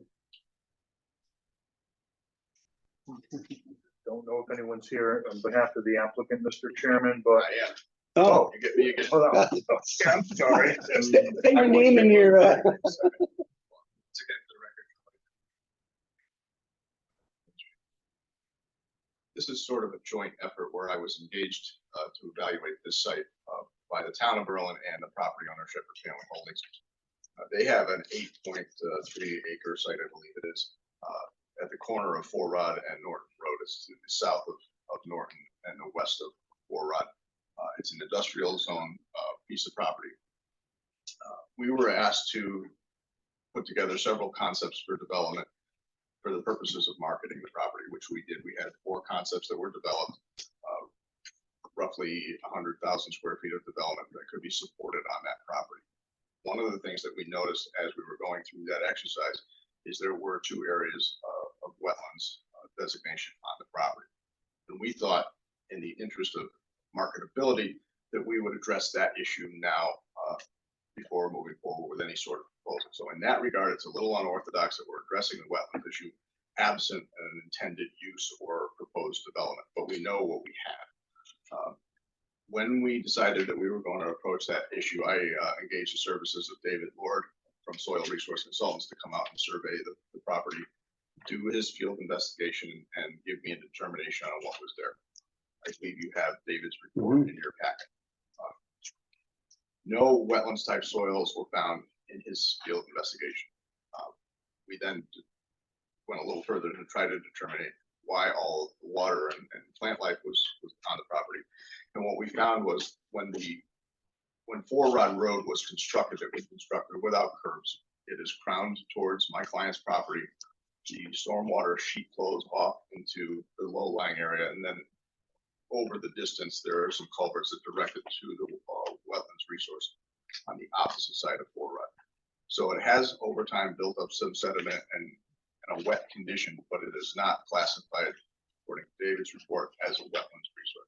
So our application was to have that removed from the map so that it would be, correct to the existing field conditions. I know you. I'm confused. There are some old markings on When I- Martin's survey that When I look at that survey that we have, it's designated as a would be, wetland flag. that would be the area that could be removed. I let's hear from the commission, Bill, that said, if you view that area, obviously I'm not a soil scientist, but I have some concern. I would certainly look for a third party. Yeah, review on absolutely. Something like that. Absolutely. Before we get I think into, there's into some that, Yeah. if it was to the benefit of the commission, because we have some time on this. This is not, like I said, there's no proposed use, there's no proposed development. This is just a wetlands issue that we're endeavoring to address. If it makes more sense to you folks to table this for tonight, I will have David come next month and address this report. See, I placed this on the agenda as an item to reestablish the wetland boundary based upon the map that was there. It's, You want to make sure. that we again, get I'm this not a correct. soil scientist, but it, And plus too, because you did that, Jim, if you were going to do it, we have to have a public hearing. on this. yes. But what you're saying is that, So I guess we need a public hearing either way, yeah, because That if would you're be my looking to understanding. reestablish, you're telling us there are no wetlands, but the plan that's been submitted showed wetland flag. So. it I'm would be- confused. It would be. I'll be honest. It would be a public hearing either way to correct the boundary. Our request is to remove the wetlands designation from the property. I believe David's report supports that. But like I said, if you would like him to come testify to that effect. we will Well, certainly do but that. none of that, I think we would need somebody, third party, Jim, to go out there and, That's up to you whether or not you But- want to engage. but the as we- conversation. Where did what's the that? existing designation come from? It's just on town. We picked it up off the GIS maps, that there were two areas But the print itself shows specific locations. of I mean, David's flags, tangent, but I think tangent. David put a bunch of flags where he had tested, and I think it's incorrectly I shown. could on tell the you map. I bailed that field and got stuck with tractors in the middle. It's wet, it's not wet land. what were you gonna say, Bill? You were gonna. Put you on the spot again. I guess the only thing I'll say is that just established precedent tonight, previous application. Yeah, this is any different. Yeah, Here's my question. well, either way, we gotta have a public hearing, I mean, but we didn't on the other one. you're right, we didn't. We would not object to a public hearing if that's the path you want to go down. I don't see any reason not to have one. Well, my understanding is that the town map shows this as wetlands. So that's where the public hearing comes in. Right. Distinction. Reestablishing a boundary.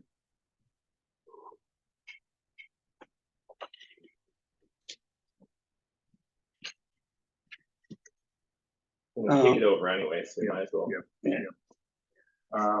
Well, if there's no rush on it, I mean, we could hear what this guy has to say. I mean, it'll be in a public hearing at some Yeah, we can point. continue it again if we have to hire. We need to put the time I'm frame. thinking out loud here. Now, in this case, there's a town ordinance that provides the ability of the commission to request the funding to support the third-party independent opinion from the applicant versus what we have with the previous discussion, because it wasn't a full, it wasn't an application. So, yeah, let's do that. Why don't you schedule a public hearing for the next meeting? We'll chat in terms of securing the financing to allow us. Before you go down that road, correct me if I'm wrong, but I believe the town is a member of a conservation district to provide those services for you. We can certainly try that, but again. It's a timing thing, but like I said, we're not under the gun, so if that's something that we need to work with you on, we can certainly do that. Okay. Rather than spending money. Why don't we just table discussion right now? That's fine. Okay, till the next meeting. Not- Yeah, we won't even. Not even a public hearing? No. Okay. There's no sense in things, putting a time frame on it. Until we get the. Yeah, because it sounds like you're really not in any kind of hurry for No, this. we just want to get this right. We don't have a tenant breathing down our neck or a Okay. potential sale or a development plan. We have some interested parties, but they're not at the point where they're ready to pull the trigger with a proposal at this point. So like I said, we just want Would to get you, this in the right. would you still pursue the Yes. free survey? Yes. Yes. Okay. Yes, that's, It's all timing, you know, God only knows how long. so can I have a motion to table this to the next meeting? Table the proposal 2307W. To the next meeting? Have a second? All in favor? Right. Very good. Now, Jim, the next I application. apologize for that confusion. No, next is application 23-08W. Jim, you have some. Yes, at this point, the Public Works Department would like to table the commencement of the application before the commission. We're going to be making some design revisions to the structure to allow a few more openings to allow the flood to pass through. So until we have that, finalized, there's no sense in starting the process. Okay. So you don't have to table this anything like that, Alex. Yeah, you could certainly table it.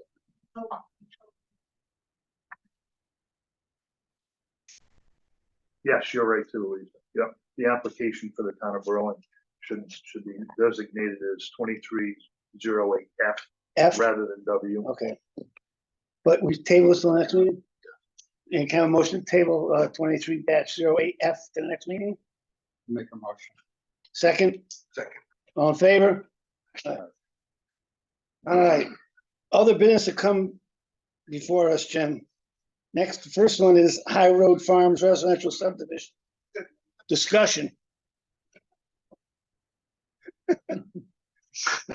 Hope we didn't wake you up, Bart. I mean, That's all right. I was stood outside. Getting away. Bart Bove, from H. Cole Sons. What I've got before you today is a copy of a plan that was approved in 2020 by this commission, by Planning and Zoning Commission. 15 lots, roadway, high road, Glen Street, a lot of impervious surface, a lot of driveways, biofilters coming down to a Manabasset sewer right away, and then the river located out in this place.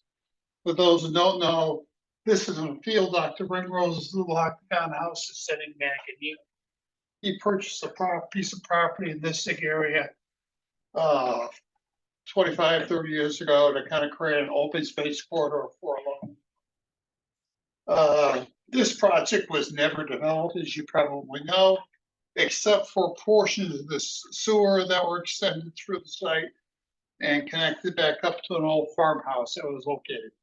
But none of this roadway and everything was never built. You see how close proximity, there was a wetlands line that was located by Ken Stevens' office.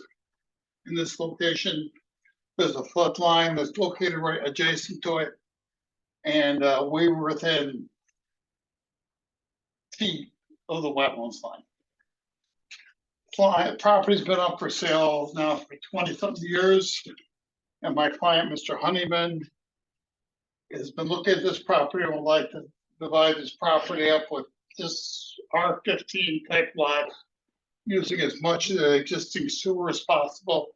You'd have to bring a small length of sewer, and to say this property is a mess is an understatement. Developer left many piles through here, never cleaned them up. It's just, you know, we've highlighted the bigger piles in this location. I think there's a landscaper that's dumping stuff in there. Probably is. Most of the stuff, though, I think is from the sewer excavation. He has talked to Jim. I've talked to Jim. We've determined that because we're so far away now from the wetlands, here's the wetlands line, and here's the fault line.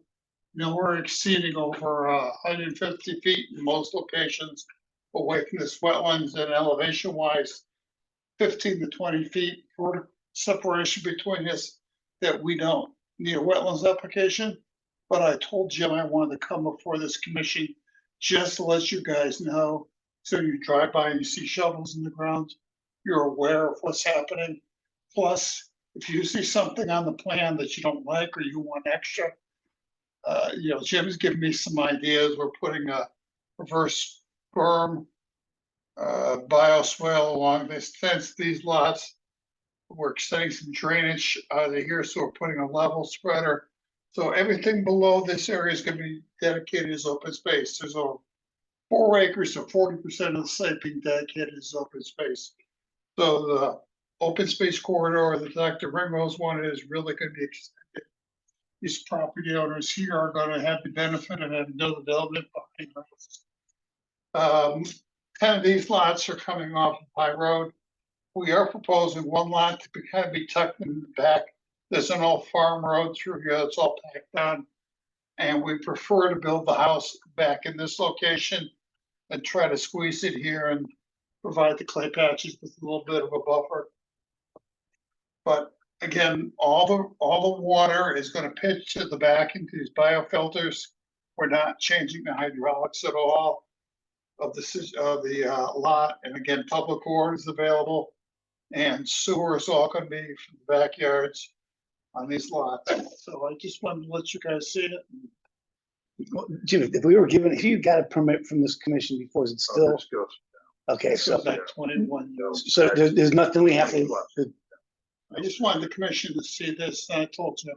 Yeah, Bart, for the commission's benefit, what is when you look at the rear boundary lines of all the parcels, what's the closest distance from a boundary line or corner? We're probably about 125 feet here. In this location, we're well over 200 feet. This is probably the closest we're probably. There's the upland review line, so it's probably 100 feet away from that. And that parcel at this point in time is essentially, I'm not going to say heavily vegetated, but vegetated enough to the extent It's an old that farm that's kind of scrubbed up and grown up, and it's really a mess. It's hard to even walk through here. The line, Ian Gold has confirmed these lines. He's located through here, but he couldn't even cut through this area. So he's physically seen that line again. We got a letter. so you've got more than a natural buffer Right. of vegetation from the Right. back boundary line. So all the runoff is going to go into these bioswales, and then it's going to go through the natural green space. So we really have nothing. No, it's just for No, discussion. I just, so you're discuss, aware. just so you see it. You're just a good guy, Bart. And don't yell at me. 3 hours. Getting close to writing a letter. It's all going to be kind of starter homes, short driveways. Something the town really doesn't have. I've told Mr. Honeyman if he sold these lots out today, they're marketed, they probably sell them a week. But he wants to basically build a house. Okay.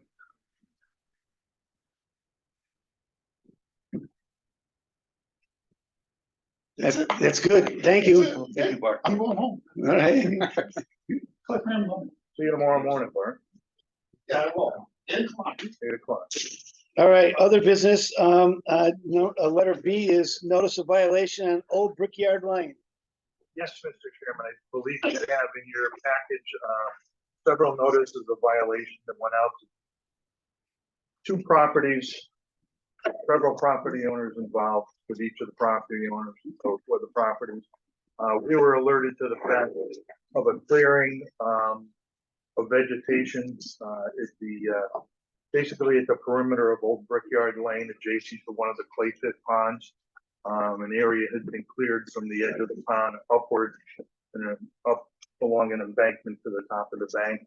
The majority of the clearing is taking place within the 50-foot upland review area. Even if we were just to say that the edge of the clay pit pond is the edge of the wetland, the embankment's been cleared of vegetation. So as we normally do, the notice of violation was sent out. The property owners are here to speak their piece and tell us why they did what they did. And the commission is, at this point, will direct them on what actions they should take from this point on. Do we have the actual property owner? So I'm Brad Wayman, this is Bob Martino. We're the beneficial owners of 245 Old Brickyard, which we purchased in 2007. We fully renovated the building and moved a new company in it about a vacant building. And around the pond, we had numerous problems at the pond with people coming there and partying, going into the pond and everything else. So we purposely let it all grow up. And then to our amazement, we show up on July 26th and we find it's been cleared. We did not do the clearing. We self-reported this to Jim. We called the police, filed a police report, and I called Jim. I tried to go to the property, there was no one there. I didn't want to trespass. So clearly the pile of brush that had been removed was sitting on our neighbor's property. So we are here to say, basically, we have nothing to do with this. And we self-reported. We followed up numerous times with Jim. We've been extremely proactive in trying to get this resolved because we want it to be replanted.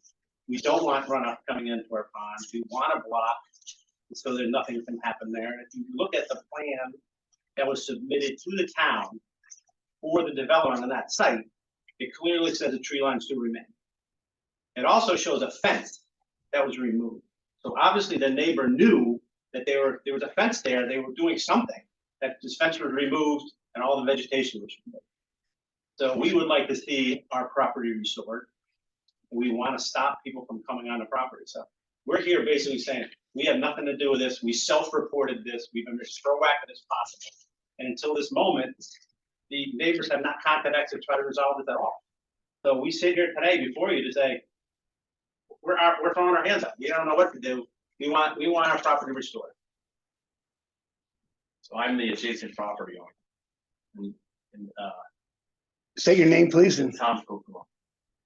I'm one of the members of the LLC, and Where are the other members? one's in Virginia, and the other one is not here. Because the violation was to the brothers. So I'm just wondering why they're not here. Well, because I'm, I guess, the managing member of it, so I think I can speak for them. Two phase, we did clear in the back, as Mr. Wyman said, all the overgrowth. And, but the fence that he's speaking of, I self-reported that being taken down about 6 years ago to Jim. That was the other neighbor who took the fence down, cleared all the trees, probably back when they were having problems, and they stockpiled all the trees behind my fence. We took the rubbish down for 2 reasons: to clean it, because people were coming back through our property and going back there. So my brother thought it would be a nice thing to do to clean it so he could monitor it, not knowing that we encroached into their property until Jim came out. I have no problems restoring that. I can't restore something I didn't take down. That the neighbor, if you guys want to do a sidewalk, I'd be happy to walk with you. It's a three property issue, I guess. There's Martino and Wyman's property, there's my property, and then there's a piece that Shelbourne owns. And so I'd be happy to allow that to restore. There is a big issue with people going back there, and they're going back from the parking on 9 and they're walking all the way to the back, and there's a big trail back there. So we cleaned it so we can see it. Kids drinking beer, and we put a light on there, so motion detector. There's a lot of, we've got a new tenant coming in, and so, yeah, we did that. I'm not gonna deny that. Then be happy to restore, that's fine. That's what I'm here. Your plan is of 2021, and it shows the fence on it. Which fence? The one in front? Shows a fence that runs down the property line right here. Right, that fence. Yes, it shows it on your 2021 plan. Right. Which was removed when you did this clearing. Oh, I thought you were talking about the back fence. No, I'm talking about the fence that comes right down the property line. So if you took down the fence, you knew you were clearing someone else's property. I thought I was clearing the right of way there, Brad. I really did on the front, on the cul-de-sac. On this on here, this is where we cleared. Where the fence is, we took down that fence. We thought that was. It doesn't clearly say I thought it was within the town right away. But it also says clear land and plan existing vegetation along property line to remain. So you know it's a property. Well, we are going to. You read your own plan. It says what you're not. Well, we're gonna bring all street trees all the way down, and we were gonna make it much a better project like we did on the beginning of the property. We brought street trees down, and we were gonna enhance the property within the snow shelf. So I thought that taking that, I thought you were talking about the fence within the snow shelf was the town right of west. I don't know, property line. Well, if you can, if you're talking about this fence, you're telling me that fence from that point to where my driveway was. Is your fence? I don't know whose fence it is, but if there's a fence there, you knew that there's a property line there, that's what the fence was for. And you took it down, so that should have been an indicator that, wow, let's stop, let's reassess, let's look at a plan and see what it says, because there's a fence there, why are we taking it down? I mean, I don't think that's an unreasonable thing that you do. We're here because we had a violation that we self-reported, we called in, we want our property fixed, we want to fix the town's requirements. We want a fence put up to stop people from going onto our property. But how does that fence that runs adjacent with Old Brickyard Lanes, when you're talking, you're asking for a new fence that was never there? Then put trees here that's so dense no one can get through them. I'd be happy to. Okay, that's fine. I'd be happy to do that, but that fence that was on my property. What I'm saying is, when the fence was there, didn't the light go up? Why is the fence there? Well, first of all, I Look looked at at the the plan. but it was my fence. I could take it out. You can absolutely take it down, but it says the tree lines to remain, right? Yeah, where are we gonna enhance that with street trees like in the. Mr. Chairman, I Yeah. think probably the best Yeah. resolution is, in terms of the typical scenario that the commission requires of applicants for the situation such as this. First of all, we would require an as-built plan, topo plan depicting the area that's been disturbed, and then with that, a plan to restore the disturbed area. So we have technically, you should be issuing that order to provide a plan on each of the parcels. But if sounds like Mr. Kokomo's volunteered to replant everything, they'll provide us with the survey on both of the parcels. I didn't say that. What I said was I'll restore. What I took down was quite honestly a bunch of garbage. And you let it over, all that stuff was overgrown and there was people there. So I clear cut like weed whack. That's what we did. We didn't take anything of substantial. If you've got some tree pictures, what do you think that's better? Then I'd like to see it. Well, I was out there and there were stumps and things like. Yeah, the stumps in front of the trees, which are my trees. I can take my trees down. They're not within your Okay, area. Mr. Kokomo, then here's what we need an as-built. We need to show you where That's fine, I have an as-built. where the property line is and what trees you took down, what side they were on. That's what we need, because right now, you're both in violation. No disrespect. I'm Martino, like John's Pulse. We're not in violation. Well, you are, because it's your property, But we didn't do it to the property. but it's your We property. have a police report on file.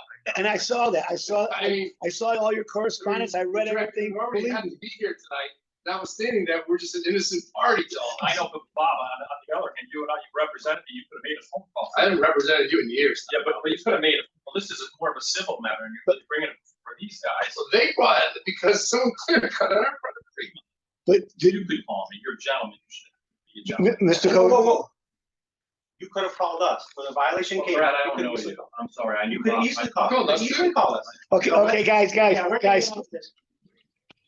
You're not spending money to fix the problem. Right, and I'm not asking them to, I'm gonna provide you an A2 as you Okay. requested, show you the trees I cut were mine, and all the vegetation that was overgrown that I cut. If you want me to throw any wetland stuff down there to make it grow, I'll have somebody do that, I have no problem doing that. I was trying to clean it up for the same reason they were trying to let it overgrow. The overgrow wasn't working. Okay, I didn't take a tree, any fence down on their property, I didn't cut down trees on their property, I cut down a whole bunch of vegetation. I will redo it and I'll I think this is being very petty. I will do what you got. I'll be back with you and I'll let it overgrow and we'll restore it the way it is. I won't do anything on the other parcel that other guy took all the stuff down that I don't know if I reported it to Jim, nothing ever happened there. So, maybe because, this is maybe more civil and it's getting us all fired up here, but I'll do that for you. Jim, you want to give him a timeline? I would say within the next 30 days, Yeah, 30 to please. 45 days. Okay. Provide us with a plan of the disturbed area at the end of Old Brick Brickyard Lane, Lane. yep. And a plan showing the restoration of the vegetative restoration of the disturbed area. Can I have a motion to that effect? Oh, But you're not concerned of runoff going down into the pond? We are. Is a part of the restoration Right. and the We shouldn't we replanting, they immediately will. put a silt fence there to stop it? all right, well, I'm holding it to that. I'll drive by tomorrow. Yeah. All right, Because we know what we did do once Jim came out and he put wood chip berm there. So, and that's allowed as well. okay. Well, can I have a motion to what Jim said? We're gonna give him 30 to 45 days, 45 days to come up with an as-built of restoration on the property. Yeah, make a motion. Can I have a second? All in favor? Thank you. Yep. Okay, what else? Sorry we're here. C is number 133 Silver Island Way discussion. We have something similar. Make a long story short, Silver Island Way, I'm not sure whether you folks know the location of that project. It's located along the southerly end of Silver Lake. You actually have to drive into Meriden off of, I think it's North Broad Street. You come around, you come into the project. It's a little loop on the end of the lake, the embankment there. When the project was originally approved, there were certain restrictions, conservation, preservation areas along the perimeter of the lake. There's quite an embankment if you come up from the lake. There have been issues in the past with one or two of the property owners doing some selective clearing at that point. The Planning and Zoning Commission, and Maureen is here, probably elaborate a little bit if I misspeak. Sure, if you have. Not official map, but No, it's colored. Good enough for government. Yeah, right. So, Silver Island Way, North Broad, the Berlin Turnpike is basically here. You're off at the intersection, you come around. Silver Lake wraps around this portion of the project. There's one parcel number 133. We received a long laundry list of concerns from one of the homeowners within the homeowners association of the removal of vegetation within this parcel. As I said, there are certain restrictions within the condo documents of the project itself about clearing. The letter was addressed to several of us here from a town staff standpoint. I went out to take a look at the site, and I encourage commission members to take a look if they'd like. Probably the best way to see the alleged clearing that's taken place would be to take a ride down to the boat launch ramp at Silver Lake, which is actually across the lake. You look to the south, and I'm sure you can spot this project, and you'll see, through the trees, a couple of the houses here and there, and then you'll just see one spot that's been cleared from the top right down to the lake. So Maureen from a planning and zoning standpoint was researching some of the restrictions, the condo document restrictions within the parcel. And I think at this point, I'll be issuing a notice of violation there, because technically they've cleared within 50 feet of the lake, which is our upland review area. So, aside from whatever restrictions have been placed within the condo. The association says. There's, if you read the complaint that came in, there's some debate amongst the association members on, what could happen and what shouldn't happen. But from our standpoint, there's clearly a violation in terms of the disturbance of the upland review area. So, but I'd encourage you, if you get a chance in the next month, take a ride down to the boat launch. I will take a look across the lake. So I'm sure you'll see something on your agenda for next month. There's no actions. But that's a direction we'll take. I know, Maureen, I think you had mentioned you were going to the conservation commission this evening. Conservation area might have been approached on. Otherwise, it was cleared. And then you are the rules. And we were a bit confused when you look at the site plan. It cites some restrictions. What was in regards to the American? So the entrance drive actually is an American flag. Yeah, North Colony. Yeah, I know exactly.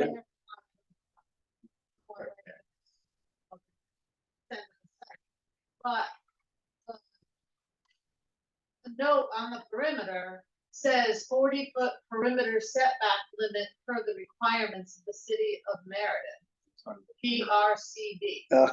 So whether any portions of what was disturbed lies within restrictions that are under their purview or that were imposed because of a requirement they had that we carried over. I guess we're trying to go through the weeds, so to speak, and figure it out. Okay, no pun intended, but sort of.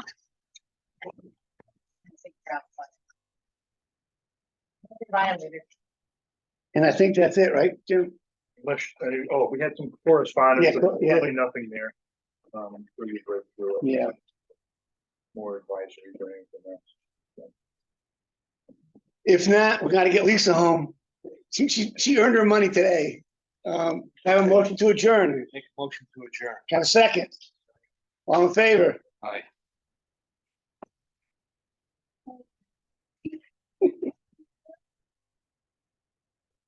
Hey, just think about those meetings when we're only 5 minutes. Yeah, right. Yeah, right. Yeah, let